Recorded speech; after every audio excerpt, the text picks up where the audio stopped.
Clara Whitfield's fingers clawed at the dirt, dragging her broken body inch by inch toward the boardwalk. Blood dripped from her split lip onto the Texas dust. 3 feet away, a woman's shoes, polished, proper, stepped backward and disappeared into a doorway. "Please," Clara whispered. "Somebody." The street stayed empty. The good people of Dusty Hollow had seen enough. Then hoofbeats. A shadow fell across her face, and a voice, rough as gravel, quiet as a promise. "Easy now, ma'am. I've got you."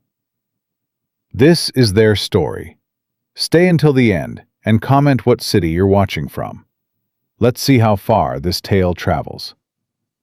The summer of 1875 would be remembered in Dusty Hollow for 2 things: the drought that cracked the earth like old leather, and the day Clara Whitfield learned exactly what she was worth to the people she'd called neighbors. She stepped out of Hollis's general store with her bundle: flour, salt, a small measure of coffee she'd allowed herself as a luxury, and felt the August heat slam into her like a physical force.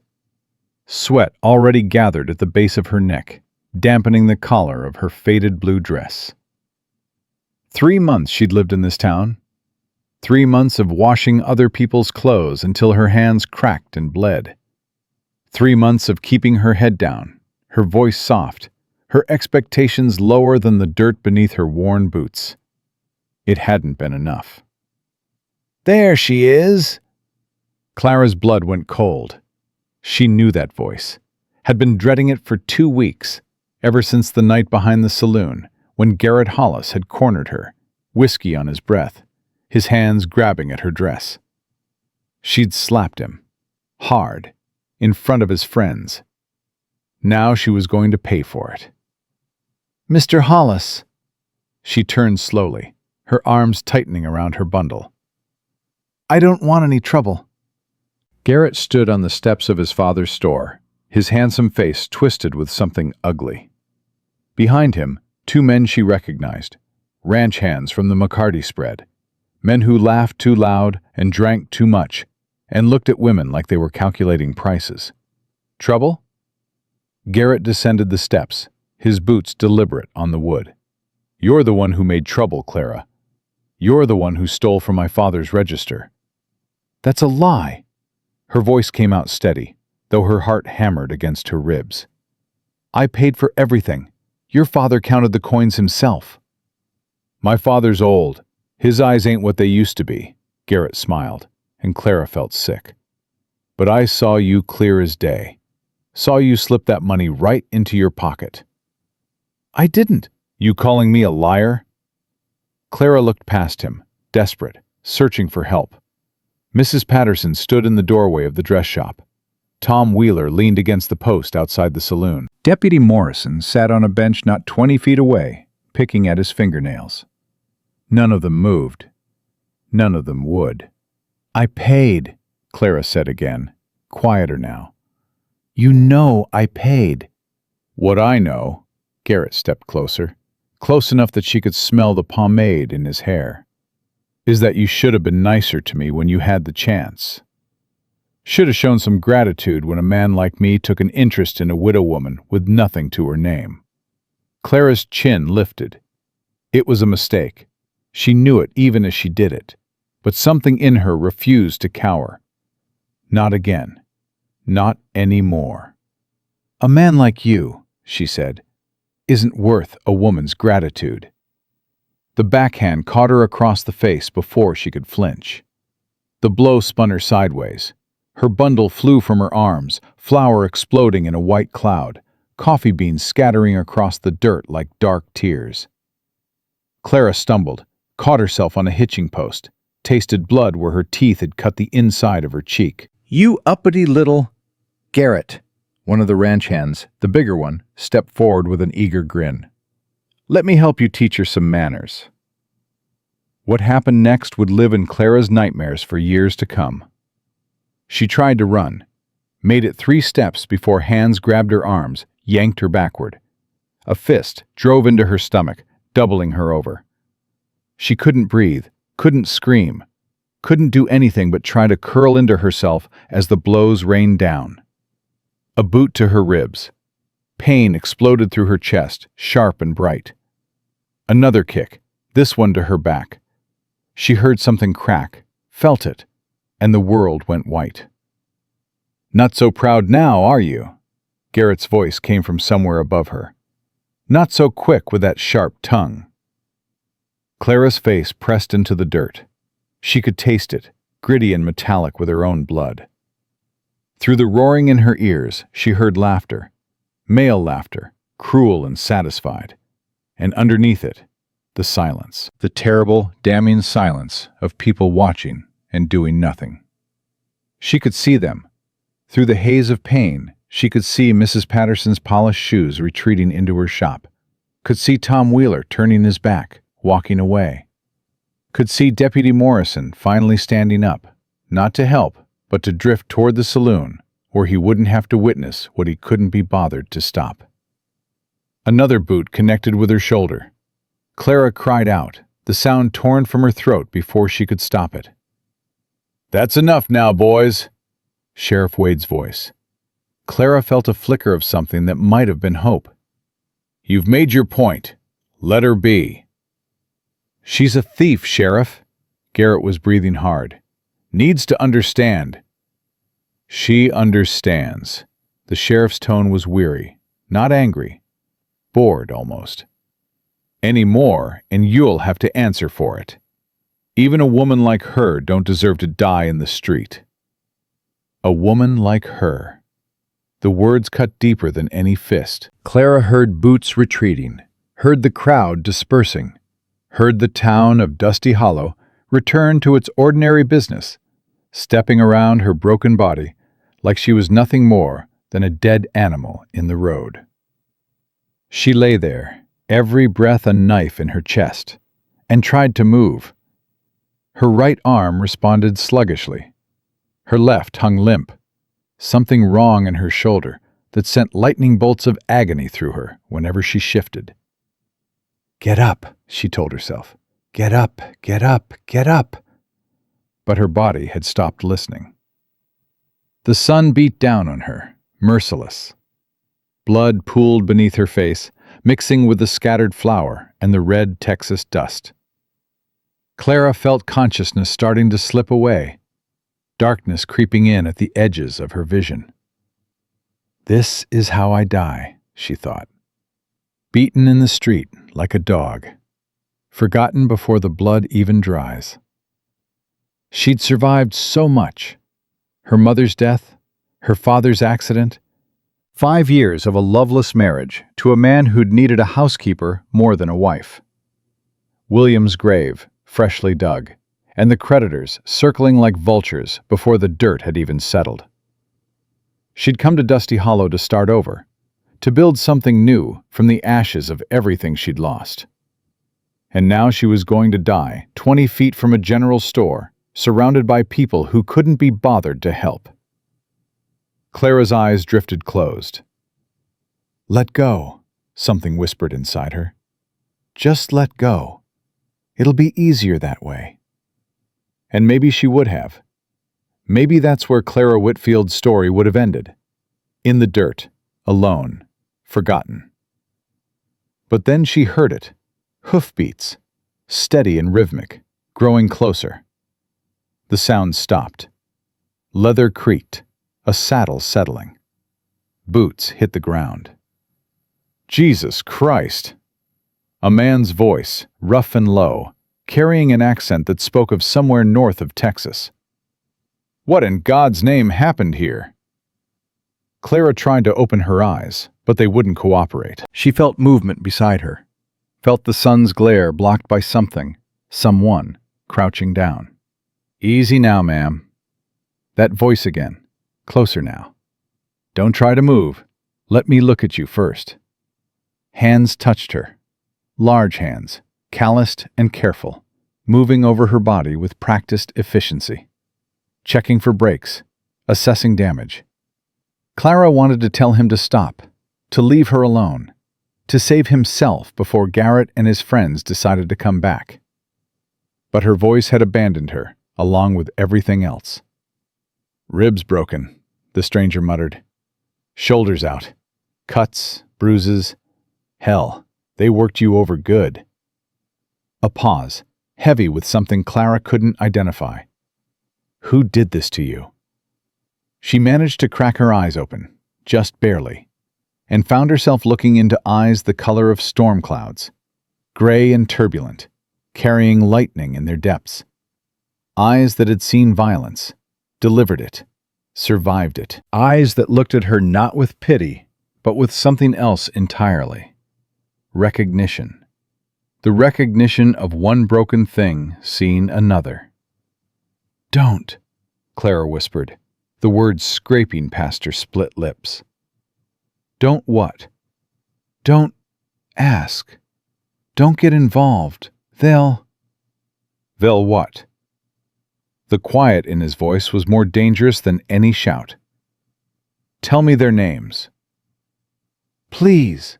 She tried to shake her head, regretted it immediately as the world spun. "Just leave me. Not your problem." The stranger was silent for a long moment. Clara watched emotions move behind those gray eyes. Anger, grief, something old and painful that she recognized without understanding. "Once," he said slowly, "I rode past someone who needed help. Told myself somebody else would stop. Somebody else would handle it." His jaw tightened. "By the time I came back, it was too late." "What happened to them?" "They died. Flat. Final. Because I didn't stop." He stood, and Clara heard a sound she'd recognize anywhere. The distinctive whisper of a revolver sliding from its holster. "Hey!" The stranger's voice rang out across the empty street, sharp as a gunshot. "The men who did this. I know you're watching. I know you're close by, feeling real proud of yourselves for beating on a woman half your size." Silence from the town. "I'm giving you one chance." He turned slowly, his gun hand steady. "One chance to come out here and face someone who can fight back." More silence. Clara could see curtains twitching, doors cracking open just wide enough for curious eyes. But no one emerged. No one stepped forward.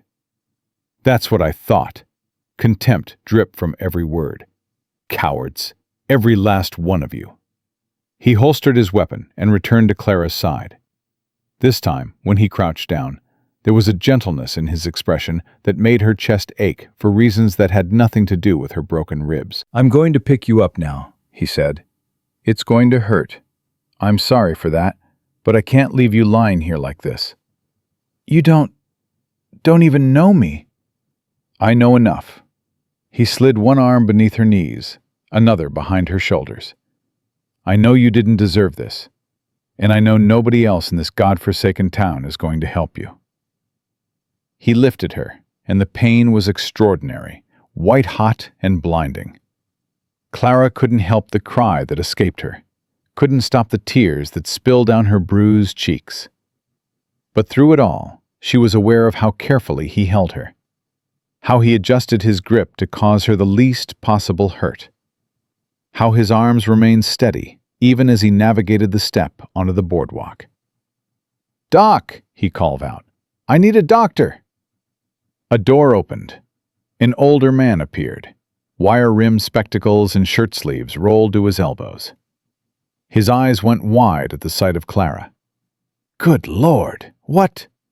"3 men beat her," the stranger cut in. "In broad daylight, in the middle of your main street. Where can I put her?" "This way, back room." Clara felt herself being carried through a doorway into blessed coolness and dimness. The smell of carbolic and medicine filled her nose. She was lowered onto something soft, a cot maybe, and for a moment she let herself believe she might actually survive this.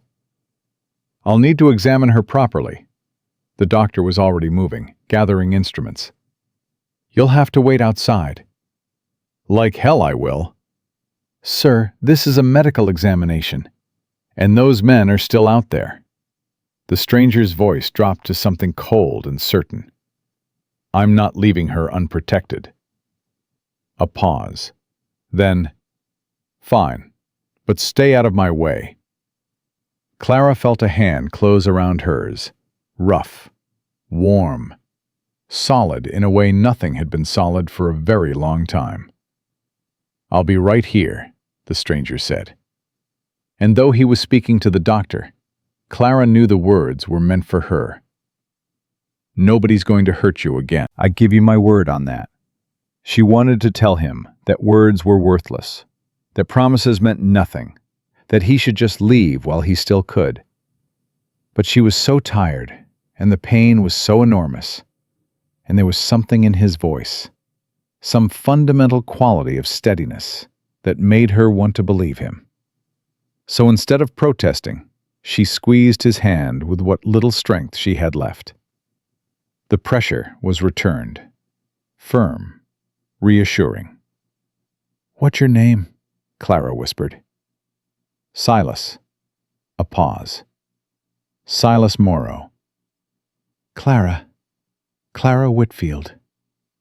"Well, Clara Whitfield?" Something shifted in those storm-gray eyes. "Looks like our paths crossed for a reason. And I don't intend to ride away until I know you're safe." The doctor moved closer, instruments in hand, and Silas finally released her hand and stepped back. But he didn't leave the room, didn't take his eyes off the door. And for the first time since she'd fallen in the street, Clara felt something crack open in her chest. Not hope, not yet, but maybe, just maybe, the possibility of it. Outside the doctor's office, the afternoon sun continued its slow arc across the Texas sky. In the saloon, men drank and pretended they'd seen nothing. In the general store, Horace Hollis counted his money and didn't ask his son why his knuckles were split. In the sheriff's office, Wade Morrison filled out paperwork and told himself it wasn't his business. And in the shadows behind the livery stable, Garrett Hollis watched the stranger's horse, a rangy buckskin tied to the post outside Doc Price's surgery, and felt something he hadn't felt in a very long time. Fear.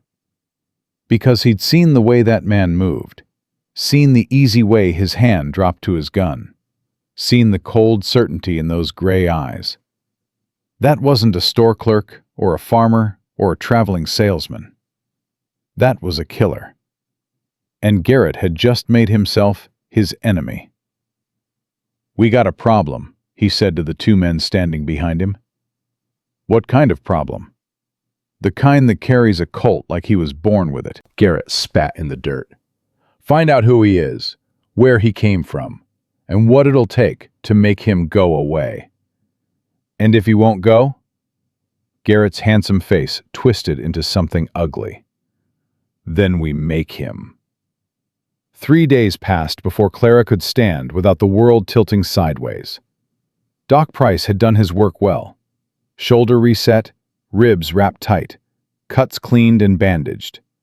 But the healing was slow, and every breath still reminded her of Garrett Hollis's boots. What surprised her more than the pain was Silas Morrow. He hadn't left. Not once in 3 days. He slept in a chair outside her door, ate his meals standing up, and kept one hand near his gun at all times. When she asked why, he just shrugged and said, "Told you I'd stay until you were safe." "I'm safe now," Clara said on the third morning, sitting up carefully in the cot. "Doc's got me patched up. You can go." Silas leaned against the doorframe, arms crossed. "Go where?" "Wherever you were headed before you found me bleeding in the street." "Nowhere particular." He studied her with those storm-gray eyes. "Got a ranch about 15 miles north. Nobody waiting for me there. No reason to rush back to an empty house." Something in his voice made Clara look at him more carefully. "Empty?" Silas's jaw tightened. Just slightly, but she caught it. "Used to not be," he said quietly. "That was a long time ago." Clara recognized that tone. She'd heard it in her own voice often enough. The sound of someone talking around a wound that hadn't healed. "I'm sorry," she said. "Don't be. Wasn't your doing." The door opened, and Doc Price bustled in, breaking the moment. "Good, you're awake. Let me check those ribs." Silas stepped out without being asked, and Clara heard his boots on the wooden floor, pacing. Always pacing. Like a man who couldn't sit still with his own thoughts. "He's been here the whole time?" Clara asked as the doctor examined her. "Every minute." Doc Price's voice was neutral, but his eyebrows rose slightly. "Don't know what you did to earn that kind of loyalty from a stranger, Mrs. Whitfield, but I'd say you're fortunate." "I didn't do anything. He just stopped." "Most men don't," the doctor straightened, satisfied with her progress. "Most men would have ridden right past, told themselves it wasn't their business." "Why didn't he?" Doc Price looked toward the door, then back at Clara. "That's a question you'd have to ask him, but I'd wager the answer isn't a happy one." Clara thought about that as the doctor finished his examination. Thought about the way Silas had said, "By the time I came back, it was too late." Thought about the emptiness he'd mentioned. Everyone carried ghosts. She knew that better than most. Maybe that's why he'd stopped. Maybe he recognized a fellow haunted soul. "You're healing well," Doc Price announced. "Another week of rest, and you should be able to move around normally. Though I'd recommend staying out of Garrett Hollis's way for, well, permanently, if possible. Hard to do in a town this small." "Which brings me to my next point," the doctor lowered his voice. "Mr. Morrow has offered to take you to his ranch, let you recover there, away from complications." Clara's heart stuttered. "He what?" "Said he's got room. Said you could work off your keep once you're healed, if your pride requires it." Doc Price smiled slightly. His words, not mine. "I barely know him." "You barely knew anyone in this town, and look how that turned out." The doctor's smile faded. "Mrs. Whitfield, I've lived in Dusty Hollow for 30 years. I know what kind of place it is. I know what kind of man Garrett Hollis is becoming. If you stay here, what happened 3 days ago will happen again. Maybe worse." Clara stared at her hands, bruised, scraped, still shaking slightly. The doctor was right. She knew he was right. But leaving with a stranger? Trusting a man she'd met while lying in her own blood? "Can I think about it?" "Of course. But don't think too long. Garrett's not the patient type, and his father's influence only goes so far." The doctor left, and Clara sat alone with her thoughts. Through the thin walls, she could hear Silas talking to someone. Mrs. Price, probably. The doctor's wife who'd been bringing Clara soup and clean bandages. His voice was low, respectful. She couldn't make out the words, but the tone was gentle. Not the voice of a man who meant harm. But then again, William had seemed gentle too. Right up until she'd realized that his gentleness was just indifference wearing a polite mask. The door opened. Silas stood there, hat in his hands, looking almost nervous. "Doc told you," he said. It wasn't a question. "He told me. I'm not trying to... I don't want you to think..." Silas stopped, frustrated with himself. "Hell, I'm no good at this." Despite everything, Clara almost smiled. "At what?" "At explaining myself." He stepped into the room, staying near the door like he was ready to bolt. "Look, I've got a house. It's not fancy, but it's got 4 walls and a roof, and nobody's going to bother you there. You can stay until you're healed, earn your keep if that's what you want, and then go wherever you please. No strings, no expectations." "Why?" "Why what?" "Why do you care what happens to me?" Silas was quiet for a long moment. When he spoke, his voice was rough.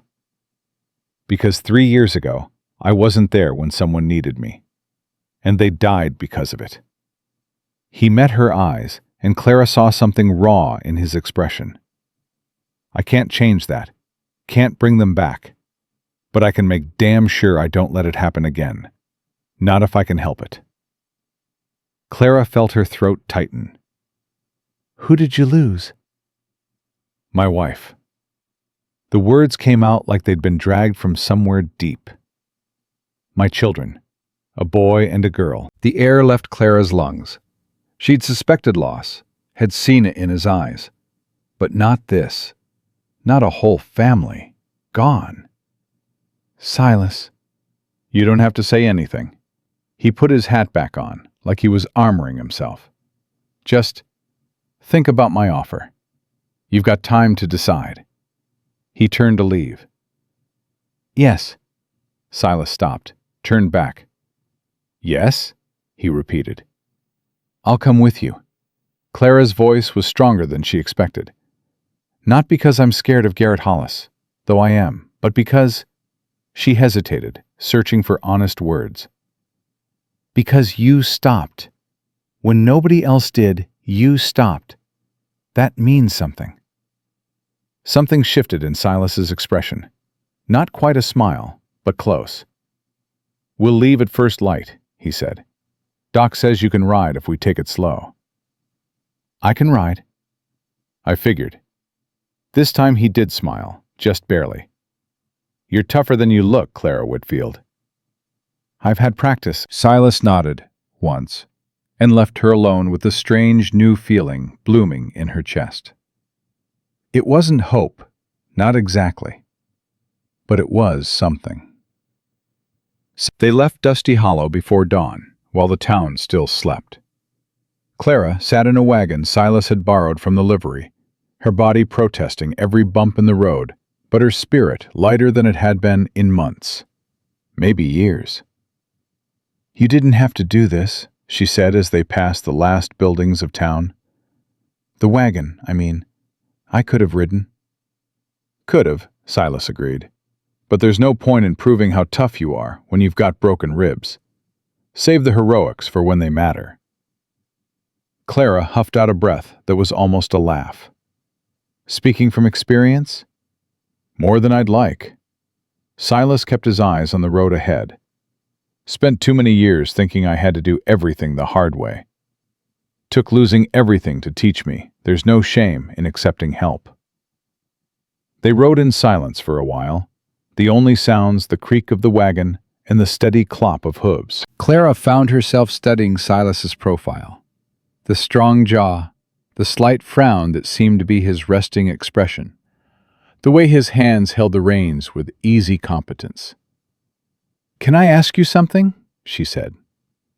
Depends on what it is. Your family. How did they... She stopped. I'm sorry, that's too personal. It's all right. Silas's voice was steady, but Clara saw his knuckles whiten on the reins. I was a Texas Ranger. 8 years hunting outlaws, tracking men nobody else could find. Made a name for myself. Made enemies, too. He paused, and Clara waited.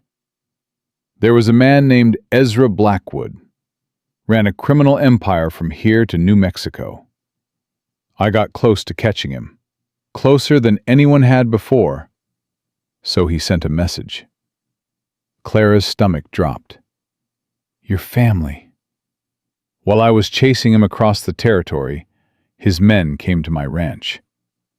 Silas's voice had gone flat, empty. They killed Hannah, Daniel, and Lily. Burned the house with them inside. Oh, God! Clara pressed her hand to her mouth. Silas, I'm so sorry. I quit the Rangers that day. Couldn't stomach working for justice when justice had failed me so completely. He laughed, but there was no humor in it. Rebuilt the house on the same foundation. Thought maybe if I could fix that, I could fix myself. Didn't work. Why do you stay there, if it hurts so much? Because leaving feels like giving up on them.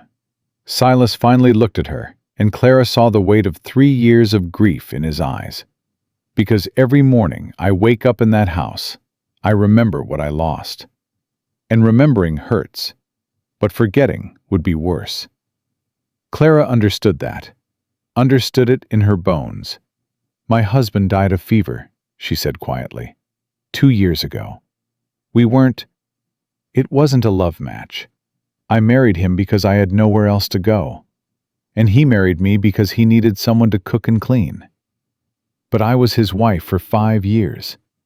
I cared for him when he was sick. I buried him when he died. And then?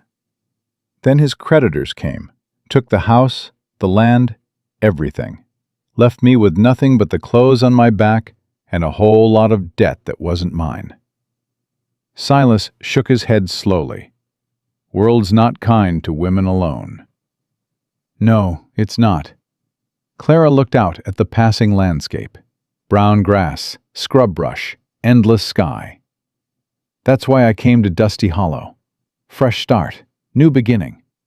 Thought if I worked hard enough, kept my head down, things would get better. Did they? Clara touched her bruised cheek. What do you think? Silas was quiet for a moment. Then, well, you're not in Dusty Hollow anymore, and you won't have to keep your head down at my place. Nobody there to judge you or hurt you. Just you. Just me. He glanced at her sideways. And I promise you, Clara, I'm not going to hurt you. Not ever.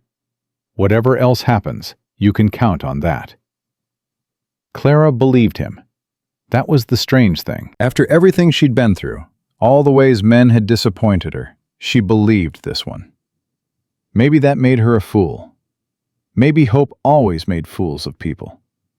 But sitting in that wagon, watching the sun climb over the Texas hills, Clara decided she didn't care. She was alive. She was free of Dusty Hollow. And she was heading somewhere new, with a man who'd stopped when no one else would. For now, that was enough. The ranch appeared as the sun reached its peak, a small valley between two rises of land, sheltered from the worst of the wind, but still open to the sky. Clara's first thought was that it looked lonely. Her second thought was that lonely might not be so bad. The house sat in the center of the property, a single-story structure of rough-hewn logs with a covered porch wrapped around two sides. Behind it, a barn that needed painting. 3 horses in a corral, watching their approach with curious eyes. "It's not much," Silas said, and Clara heard that apologetic note in his voice again. "Place got away from me these past few years." "It's perfect." Silas looked at her like she'd lost her mind. "It's falling apart." "It's standing." Clara smiled despite the pain in her ribs. "That's more than I can say for most things in my life right now." Something flickered across Silas's face. Surprise, maybe, or gratitude. He pulled the wagon up to the house and set the brake. "I'll show you to your room, then you rest. Doctor's orders." "I could help." "You could fall over and undo all of Doc Price's good work." Silas climbed down and came around to her side, reaching up. "Come on, let me help you." Clara hesitated, then took his hand. His grip was firm, warm, careful. He lifted her from the wagon like she weighed nothing, setting her gently on her feet. For a moment, they stood there, her hand still in his. "Thank you," Clara said quietly, "for all of this. I don't know how I'll ever repay you." "Don't worry about that." Silas released her hand, stepped back. "Just focus on healing. Everything else can wait." He led her inside, and Clara got her first look at what 3 years of grief looked like when it lived in a house. Dust everywhere. A rocking chair covered with a sheet. A photograph on the mantel that Silas's eyes skated past without landing on. Everything neat, everything in its place, but nothing lived in. Like a museum of someone's old life. "Your room's through here." Silas pushed open a door to reveal a small space with a bed, a window, and not much else. "It's not fancy, but—" "Stop apologizing." Clara turned to face him. "I've slept on floors, Silas. I've slept in barns. This is fine. Better than fine." He nodded, looking uncomfortable with her gratitude. "I'll let you rest. Holler if you need anything." "Silas," he paused in the doorway. "Why is there a sheet over that rocking chair?" The question hung in the air. Clara watched his shoulders tense, watched him fight some internal battle. "Hannah used to sit there," he finally said, "after the kids were in bed. She'd rock and mend clothes and tell me about her day." His voice cracked, just slightly. "I covered it because I couldn't stand looking at it empty." Clara felt her heart twist. "I'm sorry. I shouldn't have asked." "No." Silas turned back, and his eyes were wet, but his voice was steady. "It's been 3 years. Maybe it's time I stopped covering things up." He walked to the rocking chair and pulled the sheet away. Dust motes swirled in the afternoon light. For a long moment, he just stood there, looking at the chair where his wife used to sit. Then he folded the sheet, set it aside, and turned back to Clara. "Get some rest," he said, his voice rough. "We'll figure out the rest tomorrow." He left, and Clara heard his boots on the porch, heard the door open and close as he went outside. Probably to tend the horses. Probably to be alone with his ghosts. She understood that too. Clara made her way to the small bedroom and lowered herself carefully onto the bed. The mattress was thin but clean, the pillow soft. Through the window, she could see Silas walking toward the barn, his shoulders bent like he was carrying something heavy. We're both carrying things, she thought. Both haunted. Both broken. But maybe that's why this works. Clara closed her eyes and let exhaustion pull her under, and for the first time in months, she slept without nightmares. She woke to the smell of cooking. For a moment, she didn't know where she was. The ceiling was wrong. The sounds were wrong. Everything was wrong. Then memory crashed back, and Clara sat up too fast, hissing at the pain in her ribs. "Easy." Silas's voice came from the doorway. "Supper's ready when you are. No rush." Clara pressed a hand to her chest, waiting for her heart to slow. "What time is it?"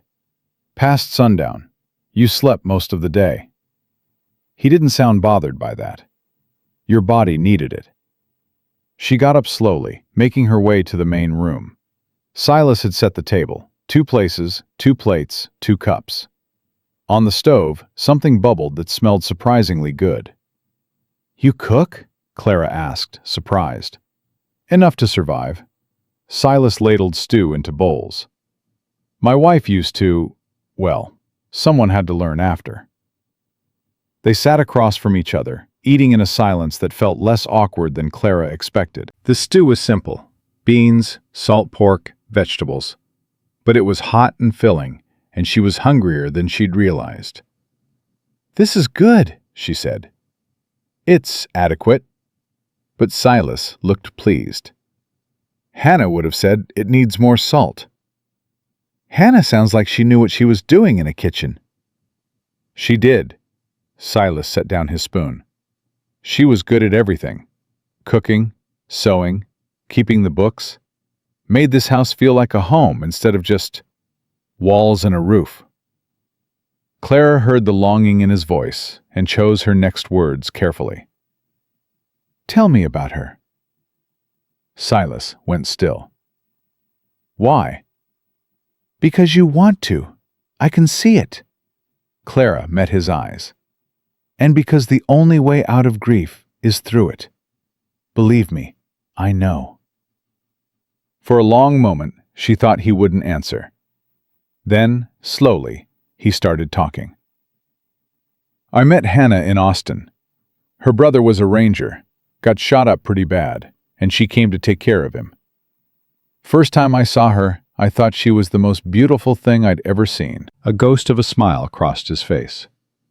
She was smart, funny, didn't take any of my nonsense. We were married 6 months later. Fast. When you know, you know. Silas pushed food around his plate. Daniel came along the next year. Then Lily. We built this place, built a life. I thought I had it all figured out. What was Daniel like? Curious.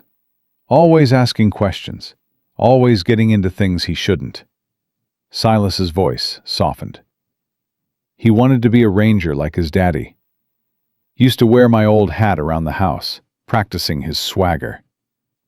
Clara smiled. And Lily? Sweet, quiet, loved animals more than people. His eyes grew distant. She had this way of looking at you, like she could see right through to your soul. Hannah used to say she'd either be a preacher or a horse whisperer. They sound wonderful. They were. Silas's voice cracked. They were everything. And I let them down. I was off chasing Ezra Blackwood, so damn sure I was doing something important. And while I was gone, he couldn't finish. Didn't need to. Clara reached across the table and covered his hand with hers. Silas looked at their joined hands like he'd forgotten what human contact felt like. It wasn't your fault, Clara said quietly. You were doing your job, trying to protect people. I should have protected them. His voice was raw. They were my family, my responsibility, and I failed them. You didn't fail them. The men who killed them failed them. Ezra Blackwood failed them. Clara squeezed his hand. Don't carry guilt that belongs to someone else. Silas looked at her for a long moment.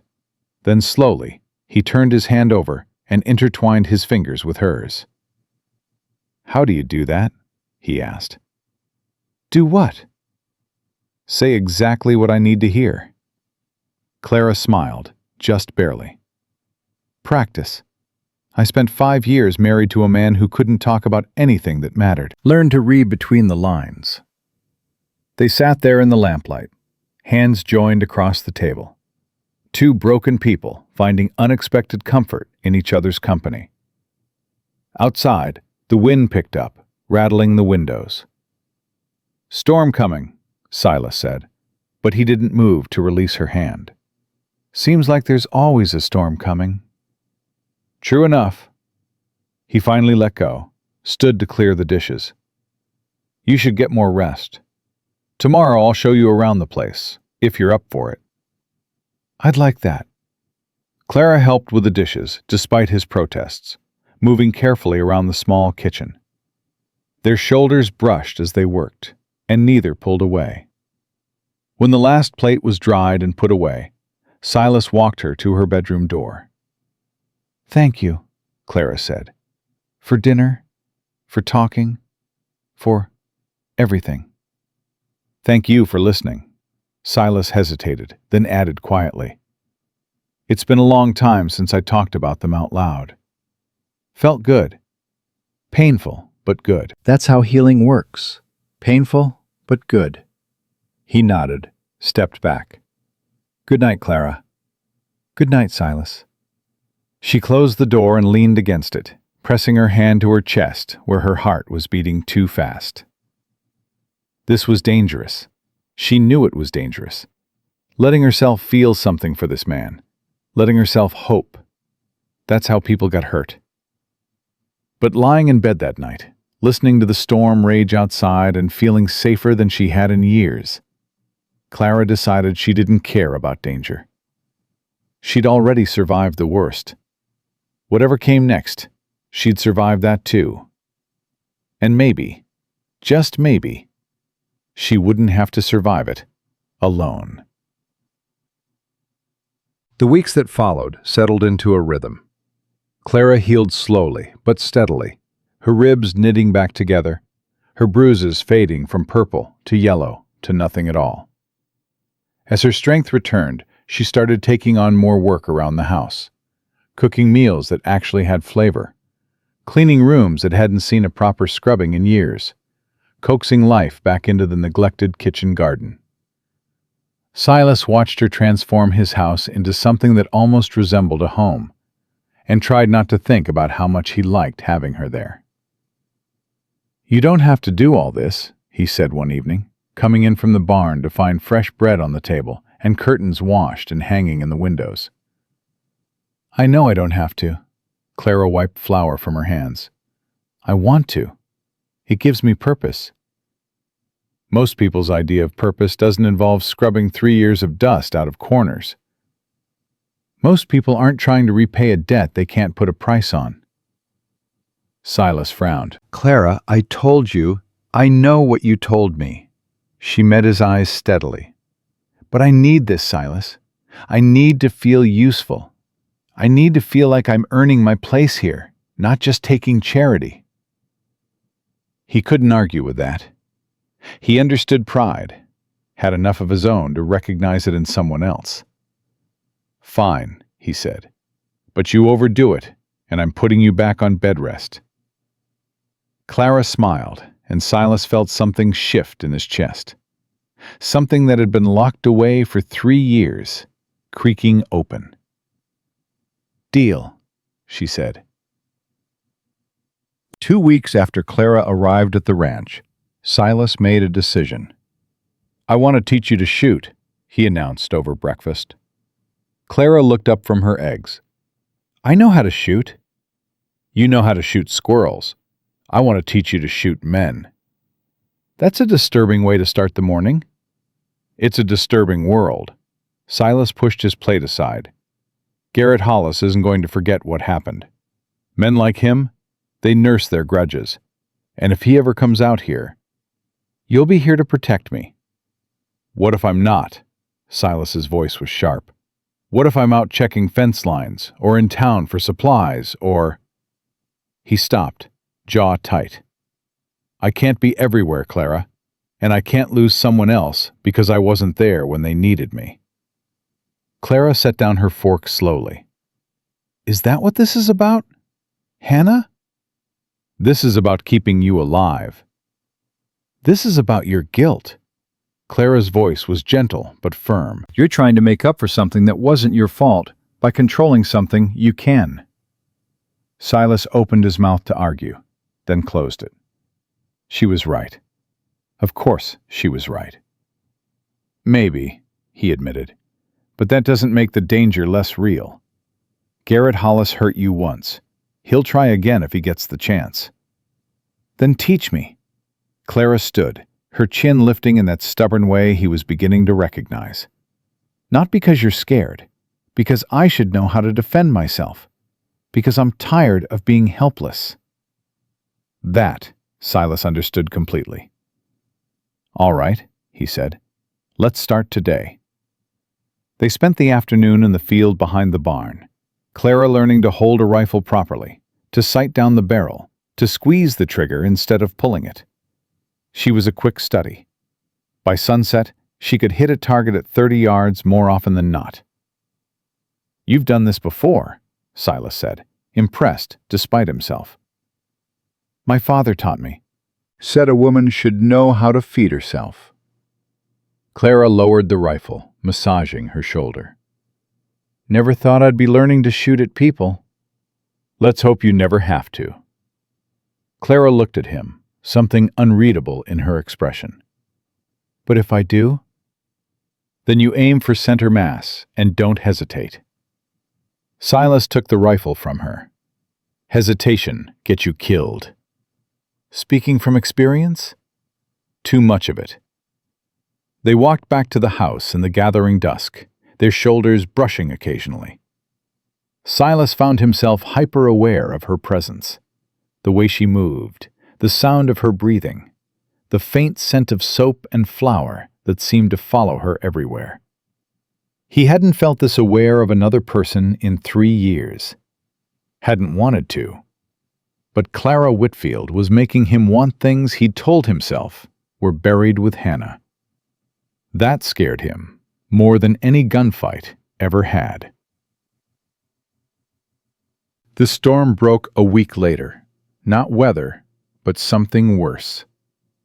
Silas was in the barn, mending tack, when he heard hoofbeats approaching. Multiple horses, riding fast. He was out the door with his rifle before the riders crested the hill. 3 men. He recognized one of them, Virgil Cobb, the ranch hand who'd helped Garrett beat Clara. The other 2 were strangers, but they had the look of hired muscle. "That's far enough," Silas called out, rifle raised. The riders stopped. Virgil leaned forward in his saddle, grinning. "Well, well, the hero himself." His eyes flicked toward the house. "She in there? The Whitfield woman?" "What do you want?" "Got a message from Mr. Hollis, the younger one." Virgil's grin widened.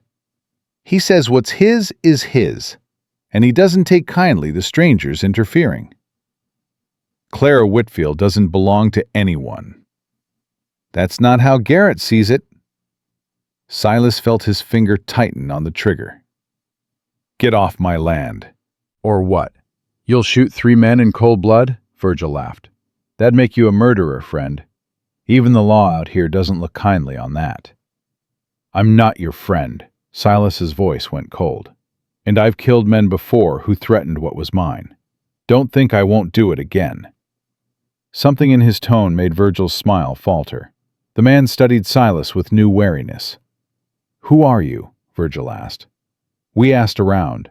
Nobody knows you. Nobody's ever heard of Silas Morrow." "Maybe I'm nobody, or maybe I'm somebody who doesn't want to be found." Silas stepped forward, and all 3 horses shied nervously. "Either way, you're going to turn around and ride back to Dusty Hollow. You're going to tell Garrett Hollis that if he or any of his men come within 5 miles of this ranch again, I'll put them in the ground." "Big talk for one man." "I've been one man against worse odds than you 3. Silas smiled, but there was no warmth in it. "Care to test me?" For a long moment, nobody moved. Then Virgil shook his head, jerking his horse around. "This ain't over," he spat. "Yes, it is." Silas watched them ride away, waiting until they were out of sight before lowering his rifle. Behind him, the door to the house opened. Clara stood on the porch, her face pale. "Silas?" "Get inside." "What did they want?" "Get inside, Clara. Now." She went, and Silas followed, his mind already racing.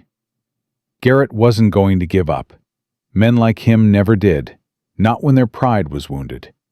Which meant this was only the beginning.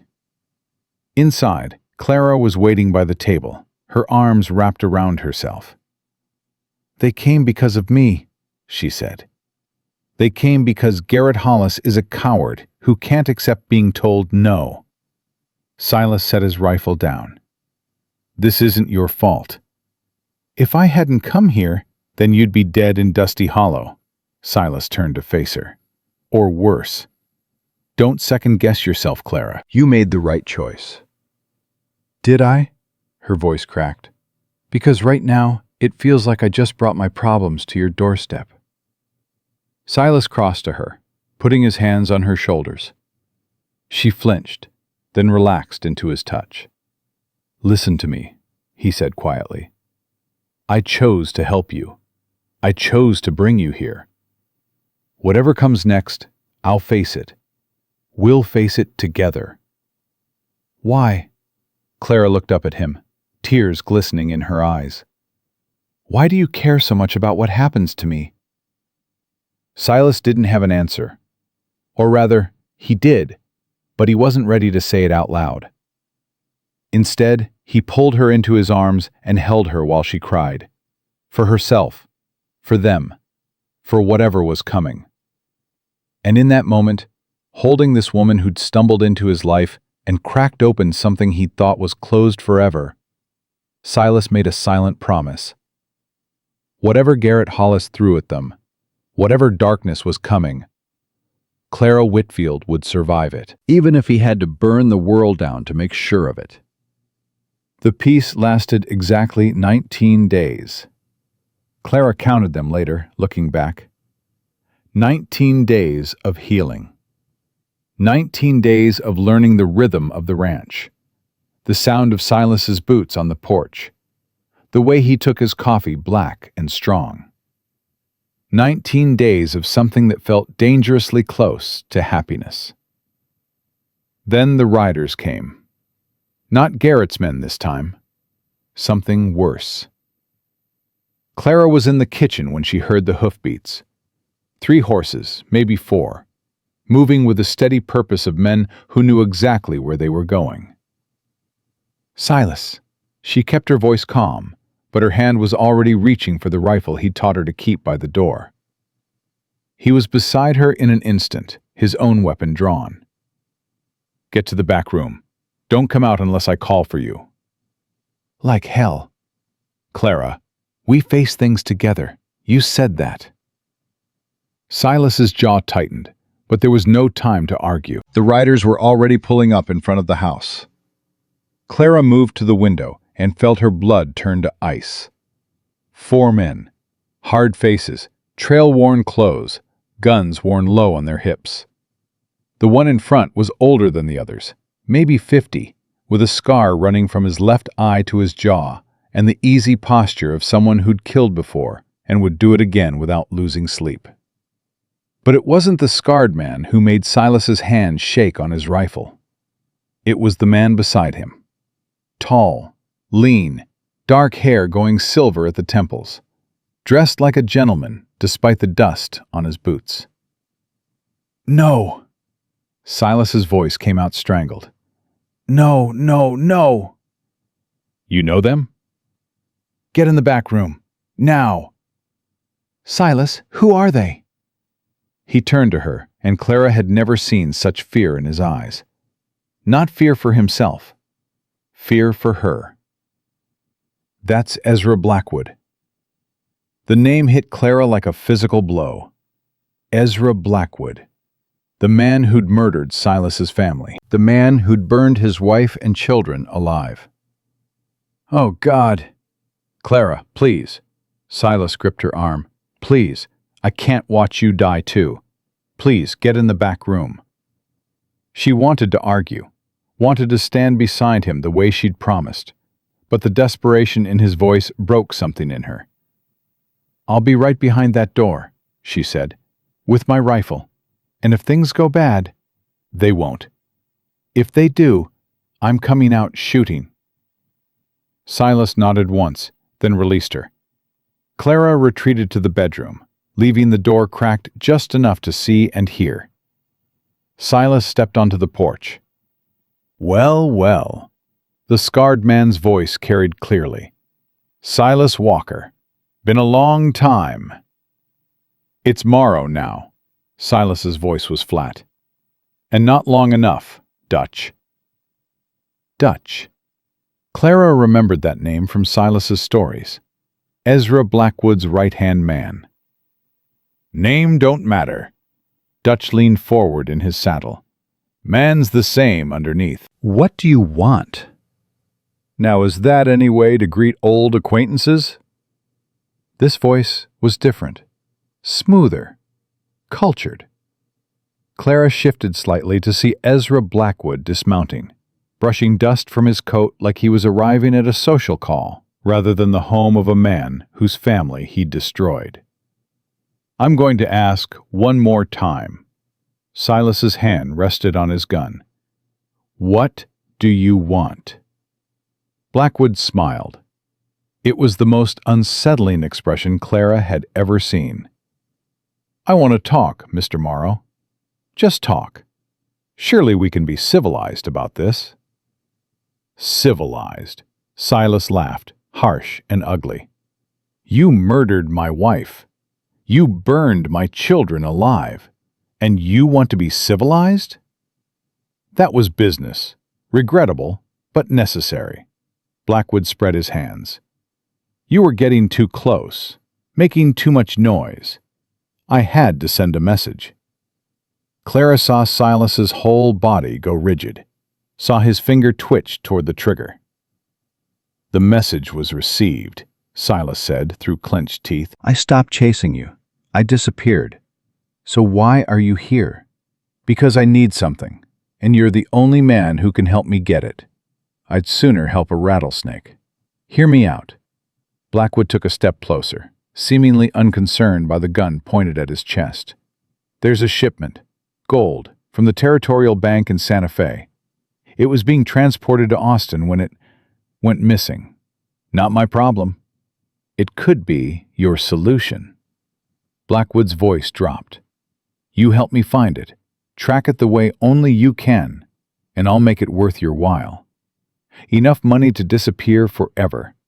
Enough to start over somewhere nobody's ever heard of Silas Walker, or Silas Morrow, or whatever name you want to call yourself. And if I refuse? Blackwood's smile widened. I've heard you've taken in a woman, a widow from that little town south of here. His eyes flicked toward the house. It would be a shame if something happened to her. Clara felt her heart stop. You touch her, Silas said, his voice dropping to something barely human, and I will hunt you to the ends of the earth. I will find you, and I will make you beg for death before I give it to you. Strong words from a man who couldn't protect his own family. Silas moved so fast, Clara barely saw it. One moment he was standing on the porch. The next, he had Blackwood by the throat, his gun pressed against the man's temple. Dutch and the other two riders went for their weapons, but Blackwood raised a hand, stopping them. Easy, gentlemen. Mr. Morrow and I are just having a conversation. Give me one reason not to pull this trigger. Silas's voice shook with rage. One reason. Because if you kill me here, my men will kill you. And then they'll go inside and find that woman you're protecting. Blackwood's voice stayed calm, despite the gun at his head. I may die, but she'll die too. Is that what you want? Another woman's blood on your hands? Clara saw Silas's hand tremble, saw the war being fought behind his eyes. Let me go, Blackwood said quietly. Let me go, and think about my offer. I'll give you 3 days to decide. Help me find the gold, and I'll leave you both in peace. Refuse, and... He shrugged. Well, you know what I'm capable of. For a long, terrible moment, Clara thought Silas was going to shoot anyway. Thought he was going to choose revenge over survival. Then, slowly, he released Blackwood and stepped back. 3 days, Silas said, and then you get your answer. I look forward to it. Blackwood straightened his collar, as casual as if nothing had happened. Oh, and Silas, don't think about running. I've got men watching the roads. If you try to leave, I'll know. He mounted his horse and nodded to Dutch. The 4 riders turned and headed back the way they'd come. Clara counted to 60 before she emerged from the bedroom. Silas stood on the porch, his gun still in his hand, staring at nothing. Silas? He didn't respond. Silas, talk to me. I should have killed him. His voice was hollow. Should have put a bullet in his brain and ended it. Then you'd be dead, and so would I. At least he'd be dead too. Clara moved to stand beside him, close enough to touch, but not quite touching. Is that really what you want? To die for revenge? I don't know what I want anymore. Silas finally looked at her, and the pain in his eyes was almost too much to bear. I spent 3 years trying to forget, trying to move on, and now he's here, standing on my porch, threatening... His voice cracked. Threatening you. What are you going to do? I don't know. Are you going to help him? No. That came out firm, certain. Never. I don't care what he offers. I won't help that monster. Then what? Silas was quiet for a long moment. When he spoke, his voice was different, harder. We need help. Real help. There's a marshal in Red Mesa. Good man. Fair. If I can get word to him, get him to bring a posse. Blackwood said he's watching the roads. Then we don't take the roads. Silas turned to face her fully. There's a trail through the hills. Rough going, but it comes out near the main road to Red Mesa. If I leave before dawn, we leave before dawn. Clara, don't. She held up her hand. Don't tell me to stay behind. Don't tell me it's too dangerous. I'm not sitting here alone, waiting to find out if you're alive or dead. If Blackwood's men catch us, then we face them together. Clara grabbed his shirt, forcing him to meet her eyes. I'm tired of being the one who gets left behind. I'm tired of being helpless. You taught me to shoot. You taught me to ride. Let me use what you taught me. Silas stared at her for a long moment. Then something shifted in his expression. Not quite acceptance, but close. You're the most stubborn woman I've ever met. I prefer determined. Despite everything, Silas almost smiled. Fine, we leave at 4. Pack light. Only what we can carry on horseback. And if Blackwood's men find us? Then we make them regret it. They spent the rest of the day preparing. Silas checked their weapons, loaded extra ammunition, made sure the horses were fed and rested. Clara packed what food she could carry, filled canteens, tried not to think about what tomorrow might bring. As the sun began to set, she found Silas standing in front of the photograph on the mantel. Hannah and the children, frozen forever in happier times. I used to talk to them, he said without turning around. Every night. Told them about my day, what I was working on, what I was thinking. Stupid, I know. It's not stupid. I stopped after you came. He finally turned to face her. Didn't feel right anymore. Talking to the dead when there was someone living right here. Clara's throat tightened. Silas. I'm not saying this right. He ran a hand through his hair, frustrated.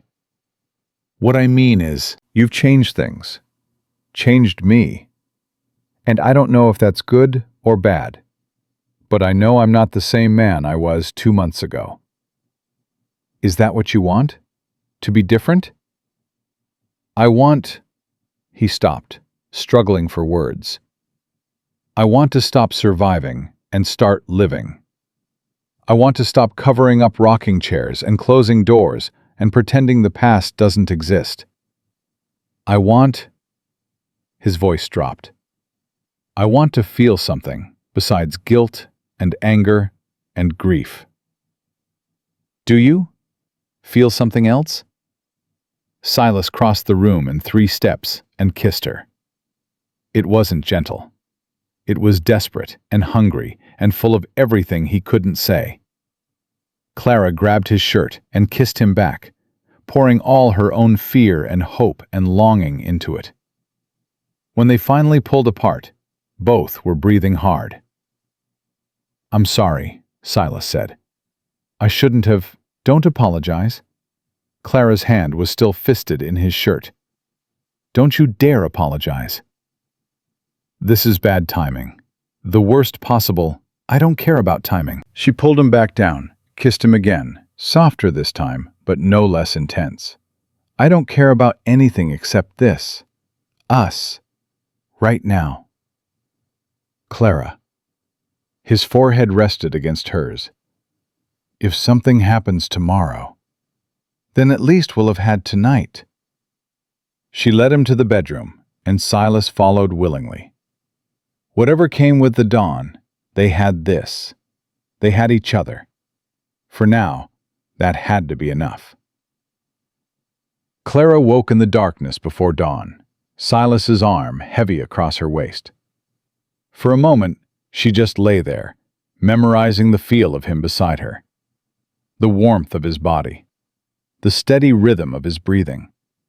The way his hand curved protectively over her hip, even in sleep. Then reality crashed back, and she carefully disentangled herself to dress. Silas was awake the moment she moved. What time is it? Almost 4. He was out of bed and dressing in seconds, All business now. Whatever had passed between them last night was tucked away somewhere safe, saved for a time when survival wasn't the priority. They saddled the horses in silence, moving with practiced efficiency.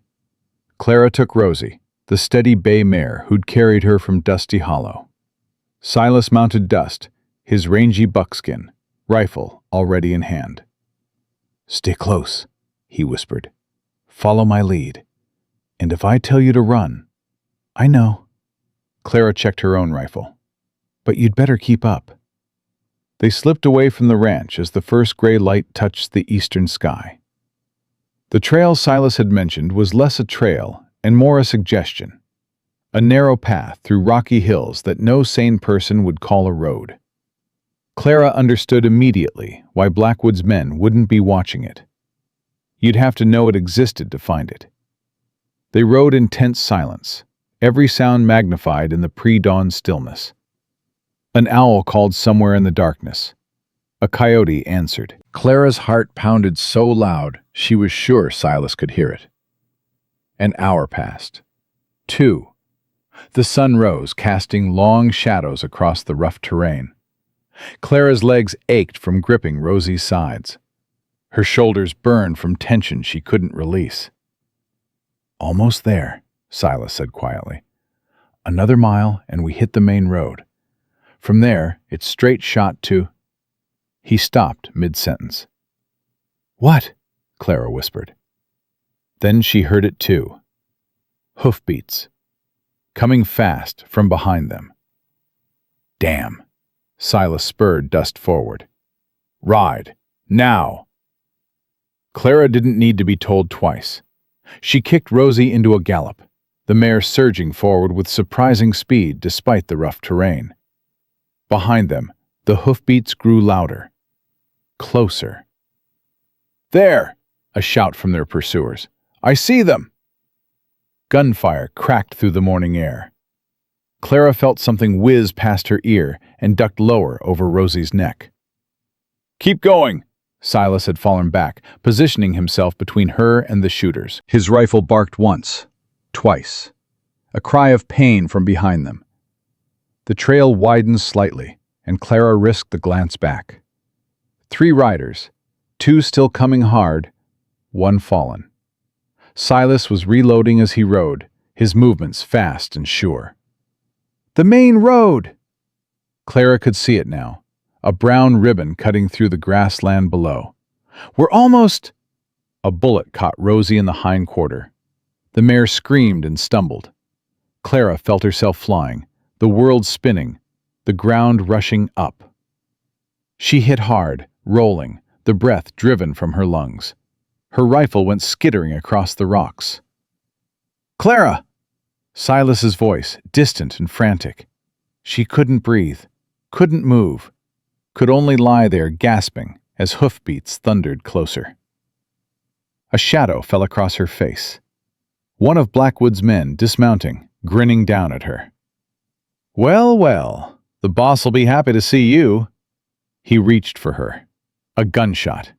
The man's head snapped back and he crumpled. Silas was there, hauling her to her feet, his arm around her waist.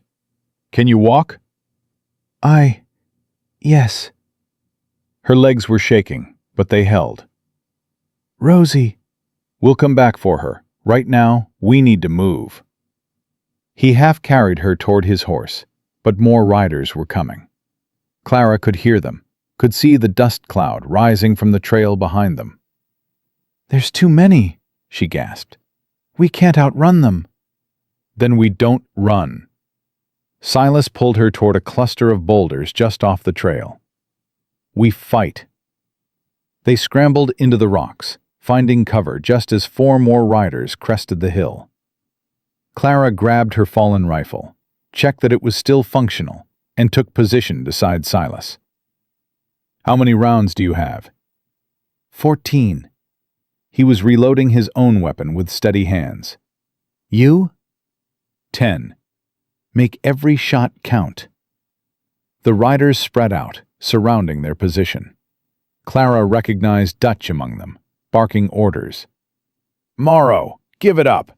You're outnumbered and outgunned. Maybe, Silas called back, but I've got cover, and you don't. How many of your men are you willing to lose? Silence. Clara could almost hear Dutch calculating.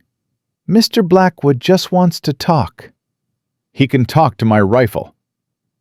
More silence. Then Dutch's voice again, lower. Fine. Have it your way. Boys, light 'em up. Gunfire erupted from all directions. Clara pressed herself against the rock as bullets chipped stone inches from her face. She saw movement to her left, swung her rifle, fired. A man dropped. Silas was a blur beside her, firing, reloading, firing again.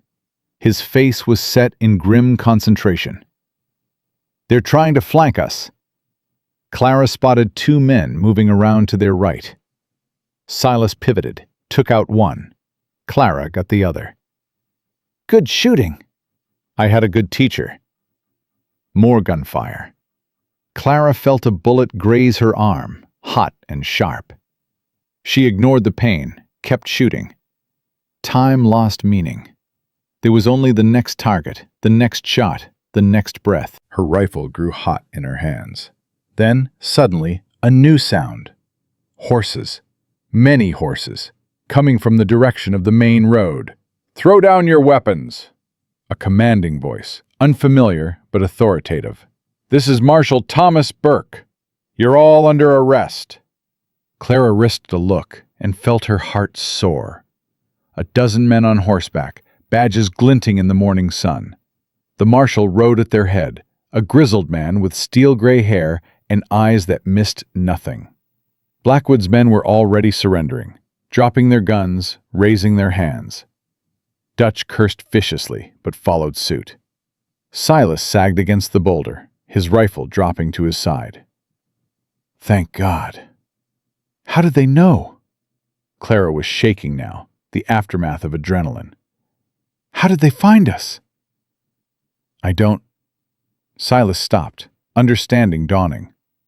Doc Price. I sent word to him before we left Dusty Hollow. Told him if anything happened to me to contact the marshal in Red Mesa. You planned this? I hoped for it. He turned to look at her, and his eyes were wet. I didn't want to tell you, in case it didn't work. Clara punched him in the shoulder. Ow! That's for keeping secrets. She grabbed his shirt and kissed him hard. And that's for keeping me alive. Marshal Burke rode up to their position, surveying the scene with raised eyebrows. Silas Morrow? Yes, sir. I've heard of you. Former ranger, right? Tracked Ezra Blackwood for 2 years before. The marshal's expression softened. Well, before. Yes, sir. I've been looking for Blackwood myself. Never could pin him down. Burke's jaw tightened. Now you're telling me he's operating in my territory? He's got a camp about 40 miles northwest, Devil's Canyon. Silas stood, wincing. 12 to 20 men, well armed.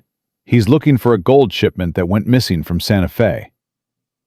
Burke's eyes sharpened. That shipment. We've been tracking it too. He glanced at his men. Looks like we've got work to do.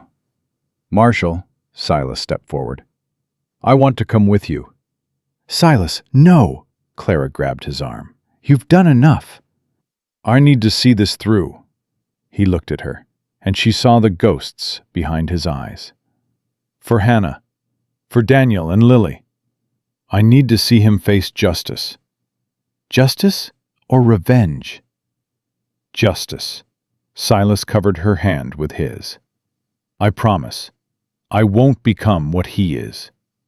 Marshal Burke was watching their exchange with interest.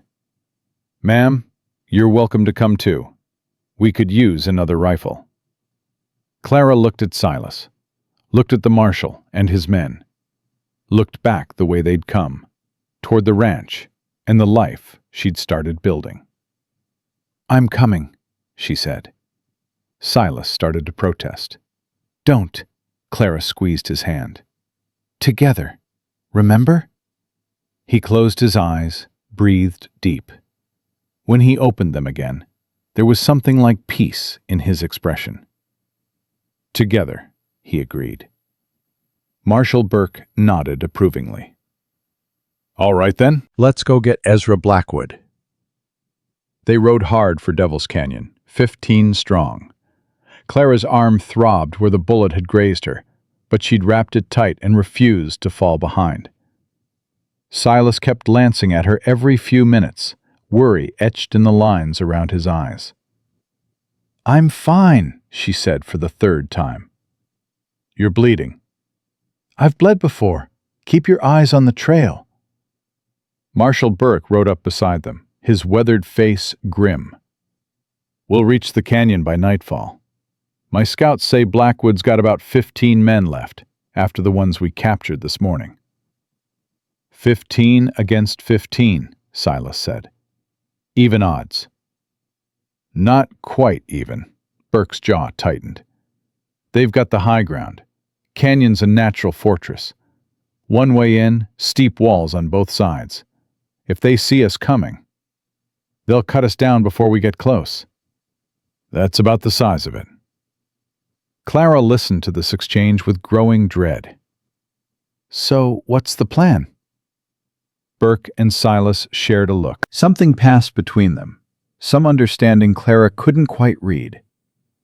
"There's another way," Silas said slowly. "A trail along the canyon rim. Dangerous as hell, but it exists.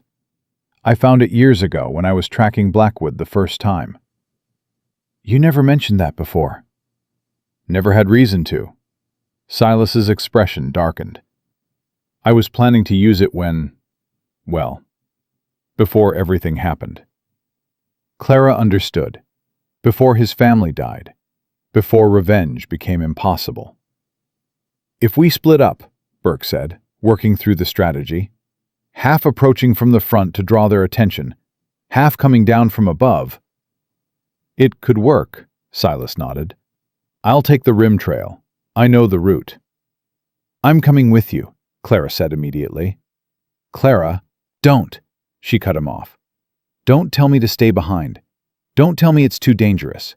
We've had this conversation."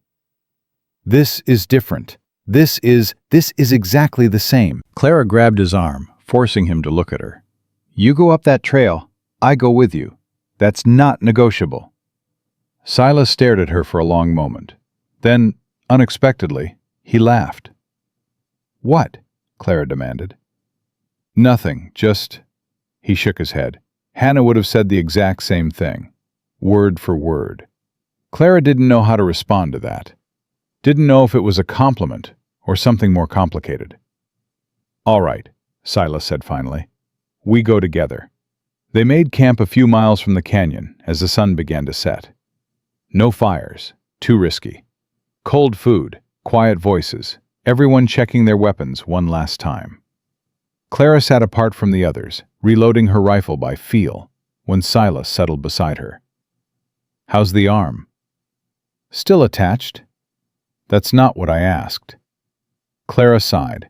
"It hurts, but I can shoot. That's what matters." Silas was quiet for a moment. Then, "I need to tell you something." "That sounds ominous." "It's not, it's just—" He struggled for words. "If something happens tomorrow, if things go bad and I don't make it—" "Stop. Clara, listen to me." "No." She turned to face him. "I'm not having this conversation. We're not saying goodbye. We're going up that trail together. We're taking down Blackwood together. And we're walking out of that canyon together.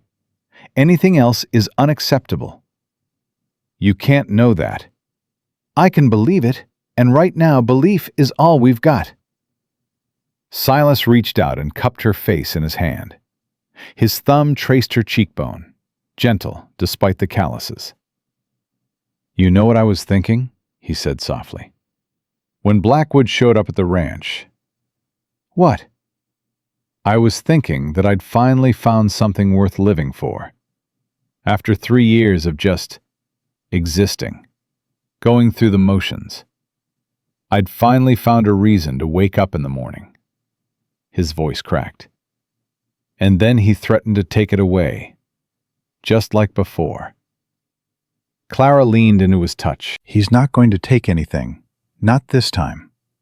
How can you be so sure? Because this time, you're not alone. She covered his hand with hers. This time, we fight together. And that makes all the difference. They sat like that until Burke called for everyone to get some sleep. Tomorrow would come early, and it would demand everything they had. Clara lay on the hard ground, staring at the stars, Silas's warmth at her back. Sleep was a long time coming. Dawn broke gray and cold. The posse split into 2 groups. Burke took 8 men toward the canyon's main entrance, planning to make noise, draw attention, give Silas's group time to get into position. Silas led Clara and 4 others up the rim trail. The path was every bit as treacherous as he'd warned. Narrow, crumbling in places, with drops that made Clara's stomach lurch every time she looked down. One wrong step, and you'd fall 300 feet onto the rocks below. Stay close to the wall, Silas whispered. Test every foothold before you trust it. Clara kept her eyes fixed on his back and tried not to think about how high they were. An hour of careful climbing. 2 hours. Clara's legs burned, her arms screamed, her lungs ached from the thin air. Then Silas held up his fist. Stop! Clara froze. Behind her, the 4 deputies did the same. Silas crept forward, peering over a rocky outcrop.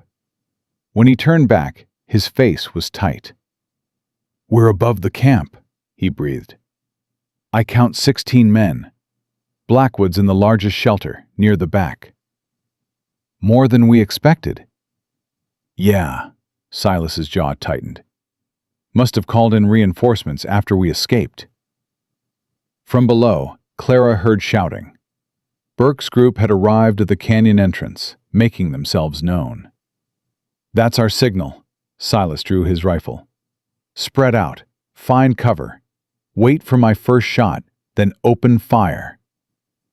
The next few minutes were a blur of movement and terror. Clara found a position behind a boulder, her rifle braced against the rock, her heart pounding so hard she could barely aim. Below, Blackwood's men were scrambling, taking positions to defend against Burke's assault. They had no idea death was coming from above. Silas's rifle cracked. A man dropped. Then everything exploded into chaos. Clara fired at movement, reloaded, fired again. The canyon filled with the thunder of gunshots, the screams of wounded men, the acrid smell of gunpowder.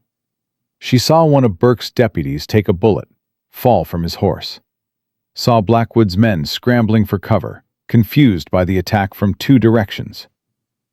There! One of the men below pointed up at their position. They're on the rim! Bullets began pinging off the rocks around Clara. She ducked, heart racing, then popped back up to return fire. A man was climbing toward them, using the rocks for cover. Clara tracked him, waiting for a clear shot. Now! She squeezed the trigger. The man tumbled backward, disappearing over the edge. Good shot! Silas was beside her, reloading with practiced speed. Keep it up! The battle raged. Clara lost track of time, lost track of how many shots she'd fired, lost track of everything except the next target, the next breath, the next moment. Then she saw him. Ezra Blackwood, running toward the back of the canyon, heading for what looked like a narrow passage hidden in the rock face. He's trying to escape! Silas's head snapped around. His eyes found Blackwood, and Clara saw something dangerous ignite in their depths. Cover me! Silas, wait! But he was already moving, scrambling down the rocky slope toward the canyon floor. Damn it! Clara fired at a man who was aiming at Silas, watched him fall, then started after him. The descent was treacherous. Clara slipped twice, caught herself both times, her palms scraped raw against the stone. Below, The fighting was still fierce, but Burke's men were gaining ground. She hit the canyon floor and ran. Silas was ahead of her, chasing Blackwood toward that hidden passage. Clara pushed herself faster, ignoring the fire in her lungs, the pain in her arm. "Silas!" He didn't slow down. Clara rounded a corner and found them. Silas had Blackwood at gunpoint. The outlaw's back was against the rock wall, his hands raised, that cultured smile still playing on his lips. "Well done, Mr. Morrow." Blackwood's voice was calm, almost admiring. "You've hunted me for years. Now here we are." "Here we are," Silas agreed. His gun hand was steady, but Clara could see the tension in every line of his body. "Going to shoot me? Avenge your family?" "I'm going to watch you hang. That's what you deserve. A proper trial and a rope." "How civilized." Blackwood's smile widened. "But we both know that's not what you really want." "Don't tell me what I want." "I know exactly what you want. You want to put a bullet in my brain. You want to watch the light leave my eyes. You want me to suffer the way they suffered." Blackwood took a step forward. "So do it. Pull the trigger. Prove you're just like me." "I'm nothing like you." "No?" Another step. "You've killed men. You've hunted them across the territory. You've done things that would make ordinary folks sick. The only difference between us is that I'm honest about what I am. The difference is, I never murdered children." Something flickered in Blackwood's expression. Just for a moment. "That was unfortunate," he said quietly. "I gave orders to send a message. Dutch interpreted those orders more literally than I intended." Silas's gun wavered. "What?" "I told him to scare you. Make you understand that your family wasn't safe as long as you kept coming after me. I didn't tell him to—" Blackwood stopped. "Not that it matters now." "You're lying." "Why would I lie? I'm a dead man either way." Blackwood spread his hands. "I'm many things, Mr. Morrow, but I'm not a fool. Killing children brings too much attention, too much heat. If I'd wanted your family dead, I would have done it myself, cleanly, quietly. What happened at your ranch was," he sighed, "messy." Clara watched Silas's face as he processed this, watched the confusion, the rage, the terrible uncertainty. "Dutch killed them," Silas whispered. "Not you." "Dutch killed them on my orders. The blood is still on my hands. I'm not trying to escape responsibility." Blackwood's voice hardened. "But if you're going to pull that trigger, at least do it with clear eyes. Know exactly who you're killing and why." Silas's finger tightened on the trigger. Clara stepped forward. "Silas." He didn't look at her. "Stay out of this." "I'm not staying out of anything." She moved closer, carefully. "Look at me. Clara, look at me." Slowly, Silas turned his head. His eyes were wet, his jaw clenched so tight she could see the muscles straining. "What do you see?" she asked softly. "What?" "When you look at him, what do you see?" Silas's gaze flickered to Blackwood, then back to her. "I see the man who destroyed my life." "And if you kill him right now, what will you see tomorrow?" Silence. "Hannah wouldn't want this." Clara's voice was gentle but firm. "Your children wouldn't want this. They'd want you to live, to be happy, to find peace. Can you find peace with his blood on your hands?" "He deserves to die." "Maybe he does, but you don't deserve to be the one who kills him." Clara reached out, slowly, and placed her hand over his on the gun. "Let the law handle this. Let justice take its course. Don't become what he says you are." Silas's hand trembled under hers. Please, Clara whispered. For them. For us. Let it go. A long, terrible moment stretched between them. Then Silas lowered his gun. Clara felt the tension drain from her body. Behind them, she heard footsteps. Burke and his men. The battle apparently over. "Marshal," Silas's voice was hoarse. "Your prisoner." Burke took in the scene with sharp eyes. Two of his deputies moved forward, binding Blackwood's hands. "Ezra Blackwood," Burke said formally. "You're under arrest for murder, robbery, and about 24 other charges. You'll stand trial in Austin." Blackwood looked at Silas one last time. "You're a better man than I gave you credit for, Morrow." Silas didn't respond. He turned and walked away, Clara at his side. Behind them, Blackwood's voice drifted through the canyon air. "Take care of him, Mrs. Whitfield. Men like him don't come along often." Clara didn't look back. They made camp that night in the canyon, tending wounds, counting losses. 2 of Burke's men dead, 4 wounded. All of Blackwood's gang either killed or captured. A victory by any measure. But Silas didn't look victorious. Clara found him sitting apart from the others, staring at nothing. "Hey!" He didn't respond. She sat beside him, close enough that their shoulders touched.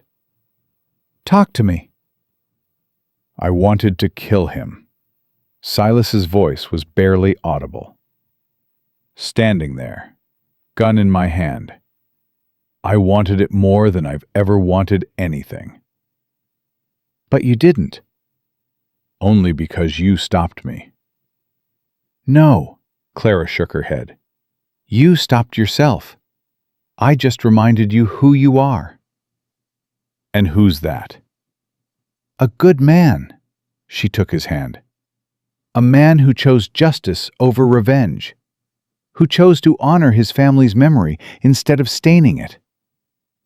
Silas was quiet for a long moment. Then, "He said Dutch killed them, not him." "Does it matter?" "I don't know. Maybe." Silas's jaw tightened. 3 years I've blamed Blackwood. 3 years I've imagined putting a bullet in him. And now, he shook his head. Dutch is dead, killed in the fighting. I can't even confront him about it. Would that have helped? Probably not. Silas laughed, but there was no humor in it. Nothing helps. Nothing brings them back. No, Clara squeezed his hand. But something can help you move forward. Something can help you build a new life instead of just mourning the old one. What's that? Clara leaned her head against his shoulder. Me, if you'll have me. Silas turned to look at her, something fragile and hopeful flickering in his eyes. Clara Whitfield, he said softly. Are you proposing? I'm offering, she smiled despite everything. What you do with that offer is up to you. He kissed her then, soft and sweet and full of promise.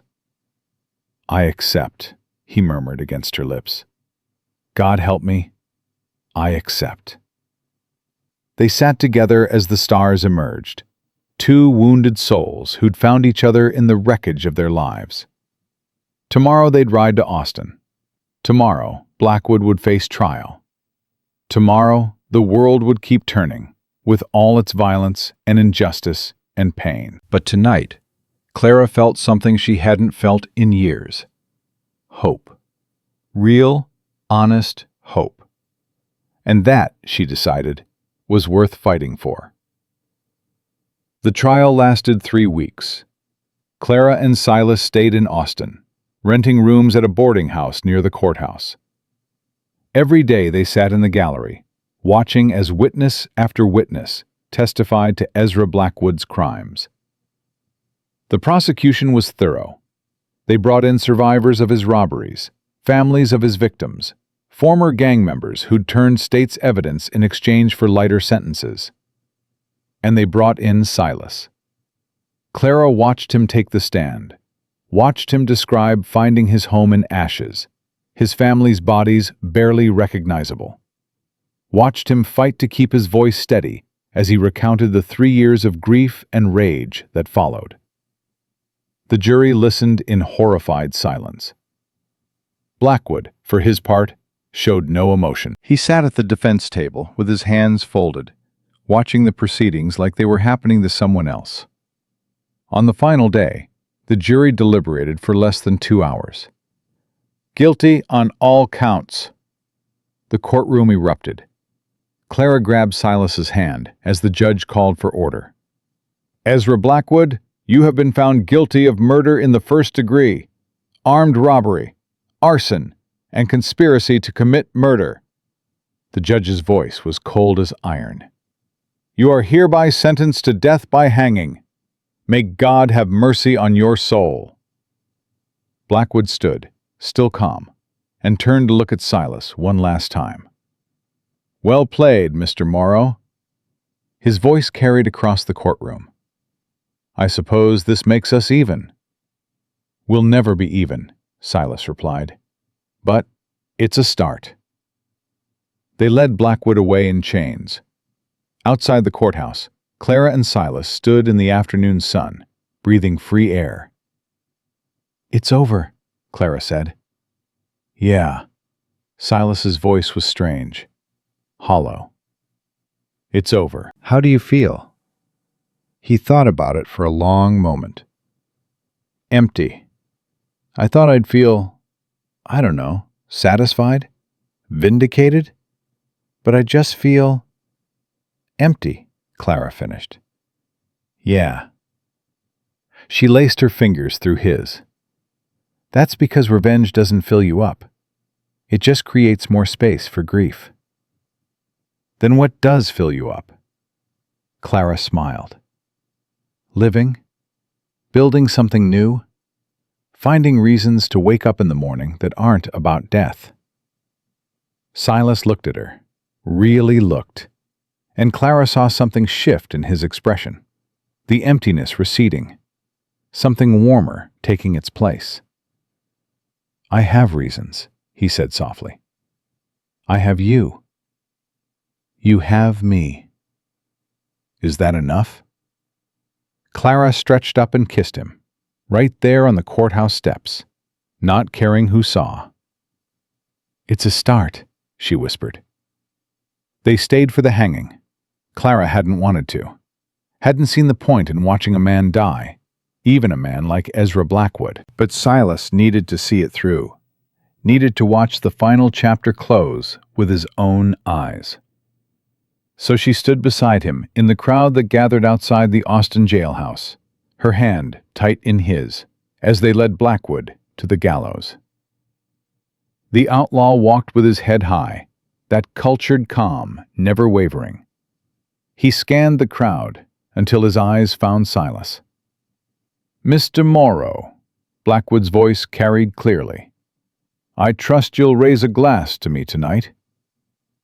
Silas said nothing. They put the hood over Blackwood's head, adjusted the noose. The executioner reached for the lever. Clara felt Silas's hand tighten on hers. The trapdoor dropped. It was over in seconds. The crowd murmured, some cheering, some praying, most just watching in grim silence. Silas stood perfectly still, his eyes fixed on the body swinging from the rope. Silas? Clara touched his arm. Are you all right? He didn't answer for a long moment. Then, slowly, he turned away from the gallows. Let's go home. They rode back to the ranch in near silence. Clara watched Silas from the corner of her eye, trying to read his expression, trying to understand what was happening inside him. He seemed lighter, somehow, like a weight he'd been carrying for 3 years had finally been set down. But there was something else there, too, something uncertain. What are you thinking? she finally asked as they crested the last hill and the ranch came into view. Silas pulled his horse to a stop, looking down at the property he'd built with his own hands. I'm thinking about what happens next. What do you mean? For 3 years, my whole life has been about one thing: finding Blackwood, making him pay. Silas's voice was quiet.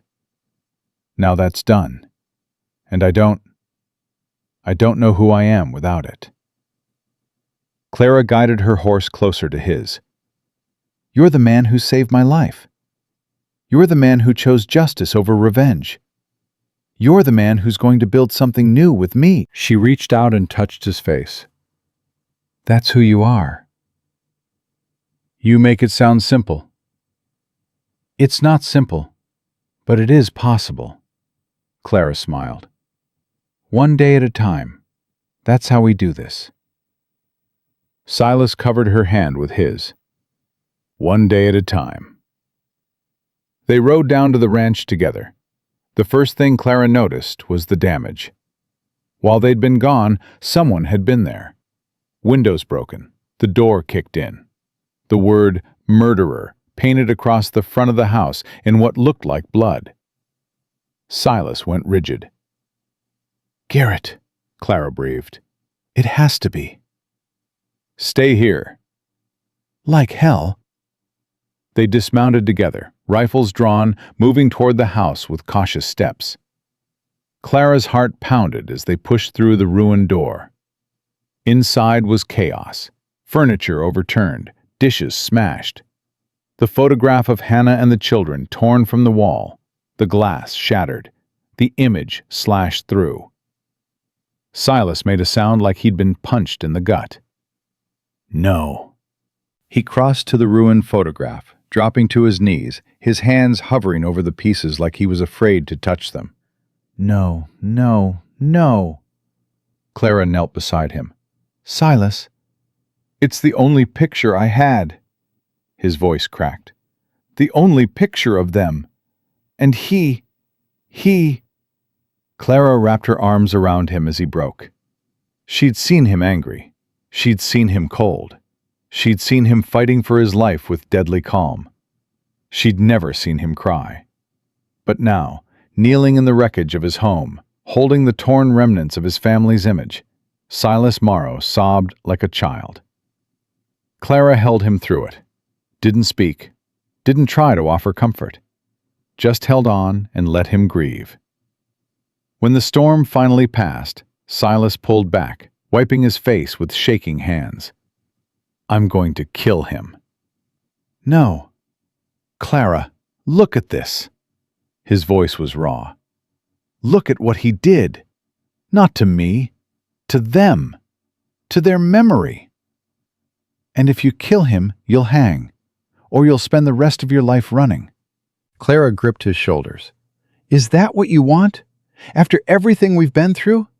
You want to throw it all away for Garrett Hollis? He can't get away with this.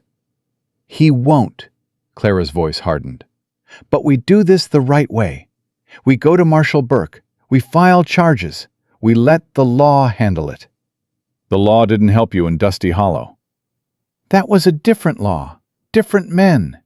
Clara forced him to meet her eyes. Burke is a good man. He'll listen. He'll act. Give him a chance.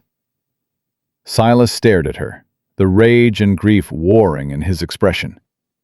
Please, Clara whispered. For me. For us. Don't become what they want you to be. A long, terrible moment passed. Then Silas's shoulders sagged. All right. We'll try it your way. His jaw tightened. But if Burke can't help, then we'll figure something else out. Together. Silas nodded slowly. Together. They spent the night cleaning up the wreckage. Clara worked in silence, righting furniture, sweeping broken glass, scrubbing the hateful word from the wall. Silas moved like a ghost, mechanical, his eyes hollow. When they finally collapsed into bed, exhausted and heartsick, Clara pulled him close and held on tight. We'll rebuild, she whispered. Whatever they broke, we'll fix. Whatever they destroyed, we'll make new. Some things can't be fixed. Silas's voice was muffled against her shoulder. Some things are just gone. The photograph is gone, but the memories aren't. Clara stroked his hair. Hannah isn't in that picture. She's in your heart. Daniel and Lily aren't in that image. They're in every story you tell, every time you smile at something they would have loved. You didn't know them. I know you, and you carry them with you every day. Clara pressed a kiss to his forehead. That's not something anyone can destroy. Silas was quiet for a long time. Then, slowly, his arms tightened around her. How do you always know the right thing to say? I don't. I just say what I feel and hope it helps. It helps. Silas lifted his head to look at her. You help. More than you know. He kissed her then, soft and tender, and Clara felt some of the tension drain from his body. Get some sleep, she murmured. Tomorrow we ride to Red Mesa. And then? And then we see what Marshal Burke can do. They set out at first light. The ride to Red Mesa took most of the day, and Clara spent it rehearsing what she would say. How she would explain everything Garrett Hollis had done, from the beating in Dusty Hollow to the destruction of the ranch. But when they finally reached the marshal's office, Burke wasn't there. "Rode out this morning," his deputy said, a young man with nervous eyes. "Got word of trouble over in Cedar Creek. Won't be back for a week at least." Clara's heart sank. "Can you help us?" Silas asked. "Depends on what you need." They explained. The deputy listened, his expression growing increasingly uncomfortable. "That's Dusty Hollow business," he said when they finished. "Out of our jurisdiction. Marshal Burke isn't here, and I can't ride into another town's territory based on vandalism charges." The deputy spread his hands apologetically. "I'm sorry, truly, but my hands are tied." Clara felt Silas's rage building beside her. She grabbed his arm before he could say something they both regret.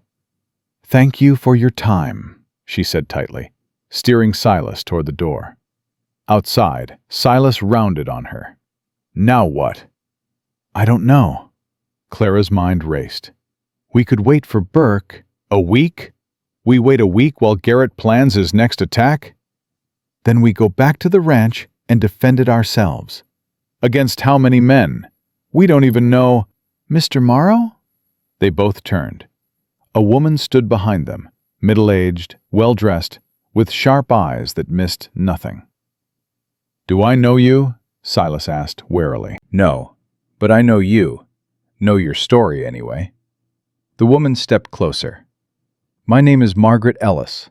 I own the Red Mesa Gazette, and I think I might be able to help you." Clara and Silas exchanged looks. "How?" Clara asked. Margaret smiled. "Come with me. Let's talk." They followed her to the newspaper office, a small building packed with printing equipment and stacks of paper. Margaret poured them coffee and settled behind her desk. "I've been following the Blackwood case," she began. "Covered the trial, the hanging. Quite a story." "What does that have to do with Garrett Hollis?" Silas asked. "Nothing directly, but it does have to do with you." Margaret leaned forward. "You're a hero, Mr. Morrow. The man who finally brought down Ezra Blackwood. People know your name now. They respect you." "I'm no hero." "That's not what the papers say." Margaret pulled out a stack of clippings. "Look at these. Former Ranger captures notorious outlaw. Justice for Blackwood's victims. The man who never gave up." Clara took the clippings, scanning them with growing surprise. She hadn't realized how much attention the trial had attracted. "What's your point?" Silas asked. "My point is that men like Garrett Hollis thrive in the shadows. They count on silence, on fear, on people being too scared to speak up." Margaret's eyes glittered. "But sunlight is the best disinfectant. If the whole territory knew what he did to Mrs. Whitfield, what he did to your ranch, do you think he could get away with it? You want to write about us? I want to tell the truth. About what happened in Dusty Hollow. About the sheriff who looked the other way. About the good people who watched a woman get beaten and did nothing. Margaret's voice hardened. I want to shine a light so bright that Garrett Hollis can't hide anymore. Clara looked at Silas. He looked back, uncertainty in his eyes. It would make us targets, Clara said slowly. More than we already are. You're already targets, Margaret's voice softened. But right now you're isolated, alone. If I publish this story, you won't be alone anymore. People will know. People will care. And people with power, real power, will have to act. Silas was silent for a long moment. Then, what do you need from us? Your story. All of it. From the beginning. Clara took a deep breath. Where do you want me to start? At the beginning, Mrs. Whitfield. Start at the beginning. So Clara told her story. The words came slowly at first, then faster, like water breaking through a dam. She told Margaret about Dusty Hollow, about the beating, about lying in the dirt while good people turned away. She told her about Silas, about the ranch, about falling in love despite everything. Silas added his piece too. His history with Blackwood, his family, the 3 years of grief that had almost destroyed him. Margaret wrote it all down, asking questions, clarifying details, her pen never stopping. When they finally finished, the sun was setting outside the window. This is going to cause a firestorm, Margaret said quietly. You understand that? Yes. There will be people who blame you, who call you liars, who try to destroy your reputation. Let them try. Clara's voice was steady. The truth is on our side. Margaret nodded slowly. I'll have the story ready in 2 days.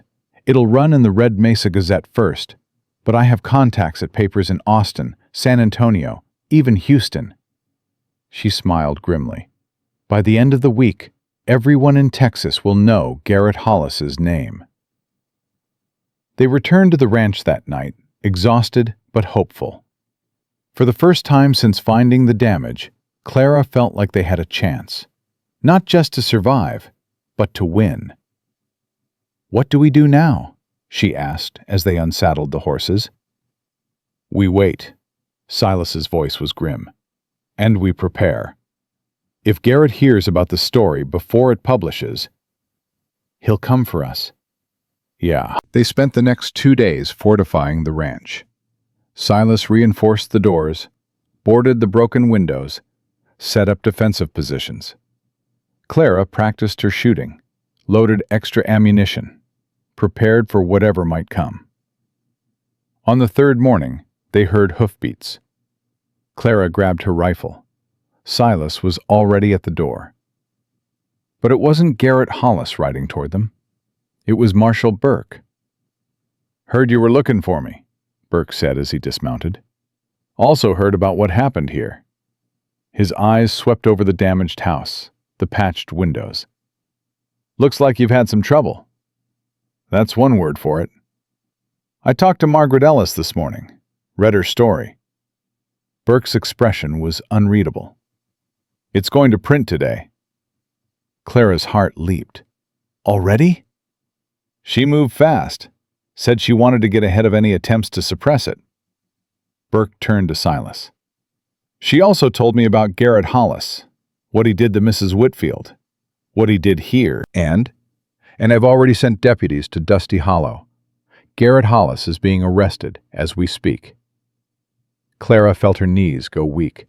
What? The story changes things. Before, it was your word against his. Now, it's going to be front-page news across the territory. Burke's jaw tightened. I've also sent word to the territorial governor. Sheriff Wade is going to have some questions to answer about why he didn't act. Silas stared at the marshal. "You're serious?" "Dead serious." Burke extended his hand. "I'm sorry I wasn't here sooner, but I'm here now, and I intend to see this through." Silas shook his hand, something like wonder crossing his face. "Thank you," Clara breathed. "Thank you so much." "Don't thank me yet. Garrett Hollis has friends. This isn't over." Burke mounted his horse. "But it's a start." He rode away, leaving Clara and Silas standing in stunned silence. "Did that just happen?" Clara whispered. "I think it did." They looked at each other, and then, simultaneously, they started to laugh. It was hysterical laughter, the kind that came after too much tension, too much fear, too much grief. They laughed until they cried, holding on to each other for support. "We did it!" Clara gasped. "We actually did it!" "You did it," Silas pulled back to look at her. "Your story, your courage. You're the one who changed everything." "We did it together." "Yeah." He smiled, really smiled, and Clara felt her heart swell. Together. The story ran the next day. Margaret Ellis had done her work well. The article was detailed, devastating, and impossible to ignore. It named names: Garrett Hollis, his friends, Sheriff Wade, the people of Dusty Hollow who had watched and done nothing. The response was immediate. Letters poured into the Red Mesa Gazette. Some supportive, some hostile, but all engaged. People were talking. People were outraged. People were demanding justice. Garrett Hollis was transferred to Austin to await trial. Sheriff Wade was suspended pending investigation. Horace Hollis, Garrett's father, lost half his business as customers took their trade elsewhere. And in Dusty Hollow, for the first time in years, people started asking questions. Mrs. Patterson sent a letter to Clara, apologizing for not helping that day, for letting fear keep her silent. Tom Wheeler showed up at the ranch with a load of lumber and an offer to help rebuild. "Not everyone looked away because they wanted to," he said, unable to meet Clara's eyes. "Some of us were just scared." "I know," Clara said. "I was scared too." "Can you forgive us?" Clara looked at the man, at his weathered face and his shame-filled eyes. She thought about the rage she'd carried, the bitterness, the sense of betrayal. And she made a choice. "Forgiveness takes time," she said honestly. "But this is a good start." Summer turned to fall. The ranch slowly transformed from a place of ghosts to a place of life. Silas smiled more, laughed more, slept through the night without waking in cold sweats. Clara planted the garden, adopted a half-wild cat that wandered in from the prairie, started talking about the future like it was something real instead of just a dream. One evening, as they sat on the porch watching the sunset, Silas reached into his pocket and pulled out a small velvet box. Clara's breath caught. "I've been carrying this around for a week," Silas said, his voice rough. "Trying to find the right moment, the right words." He laughed softly. "Turns out there are no right words. There's just this." He opened the box. Inside was a simple gold band. Nothing fancy, but it caught the fading light like a promise. Clara Whitfield. Silas looked at her, all his love and hope and fear naked in his eyes. "You saved my life. Not just that day on the trail, but every day since. You taught me how to live again, how to hope again, how to love again." Clara felt tears streaming down her face. "I know I'm not an easy man. I know I've got ghosts. I know there are days when the darkness gets too close." Silas's voice cracked. "But I also know that with you beside me, I can face anything. So I'm asking, Clara, will you stand with me? Not just for now, but for always? Clara couldn't speak, could barely breathe. So she did the only thing she could do. She kissed him. Yes, she whispered against his lips. Yes, yes, 1,000 times yes. Silas slipped the ring onto her finger, and Clara felt something settle in her chest. Something that had been broken for so long, she'd forgotten it could be whole. I love you, she said.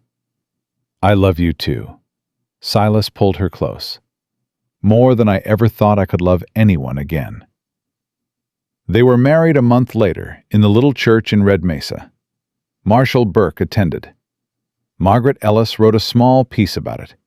A happy ending to the story that had captured the territory's attention. Even Doc Price and his wife made the journey from Dusty Hollow. Clara wore a simple white dress. Silas wore his best clothes and a smile that transformed his face. When the preacher pronounced them husband and wife, Clara felt something she'd almost forgotten existed. Pure, uncomplicated joy. That night, lying in their bed in their home, Clara traced patterns on Silas's chest. "What are you thinking?" he asked. "I'm thinking about that day in Dusty Hollow, when I was lying in the dirt, wishing I could die." Silas's arm tightened around her. "Clara." "I'm not sad," she looked up at him. "I'm grateful. Because if that hadn't happened, I never would have found you. Never would have had this life." She smiled. "Every terrible thing that happened led me here. To this moment. To you." "You don't regret any of it?" "I regret the pain. I regret the fear. But I don't regret where it brought me." Clara pressed a kiss to his chest, right over his heart. "Do you?" Silas was quiet for a moment. Then, "I used to think my life ended when Hannah and the children died. I used to think I was just going through the motions, waiting to join them. And now? Now I think maybe there was a reason I survived. Maybe there was something I was supposed to find." His voice softened. "Someone I was supposed to love." "Hannah would be happy for you." "I think she would." Silas kissed Clara's forehead. "I think she'd like you." "I hope so." They lay in comfortable silence, listening to the wind outside, the settling of the house, the thousand small sounds of a life being lived. "What happens now?" Clara asked. "Now," Silas smiled. "Now we live. We build. We grow old together and tell stories to our grandchildren about the summer everything changed." "Grandchildren?" "If we're lucky." Clara laughed. "Let's start with getting through the winter first." "Deal." Outside, the Texas sky stretched endless and star-filled. Inside, two people who had been broken, who had been beaten down, who had survived things that should have destroyed them, held each other in the darkness. They had been through fire. They had been through blood. They had faced their worst fears and come out the other side. And now, finally, they were home. Clara Whitfield Morrow had fallen in the dust of a cruel town's street, abandoned by everyone she'd thought would help her. But she had risen. She had risen with the help of a man who'd pulled her from the dirt and whispered a promise. "You'll stand with me." And she had. Through gunfire and grief, through loss and hope, through all the darkness that life could throw at them, she had stood. And she would keep standing, now and forever, because that was who Clara Whitfield Morrow had become. Not a victim, not a survivor. A woman who had been broken and had rebuilt herself, stronger than before. A woman who had found love in the wreckage of her life. A woman who would never fall again.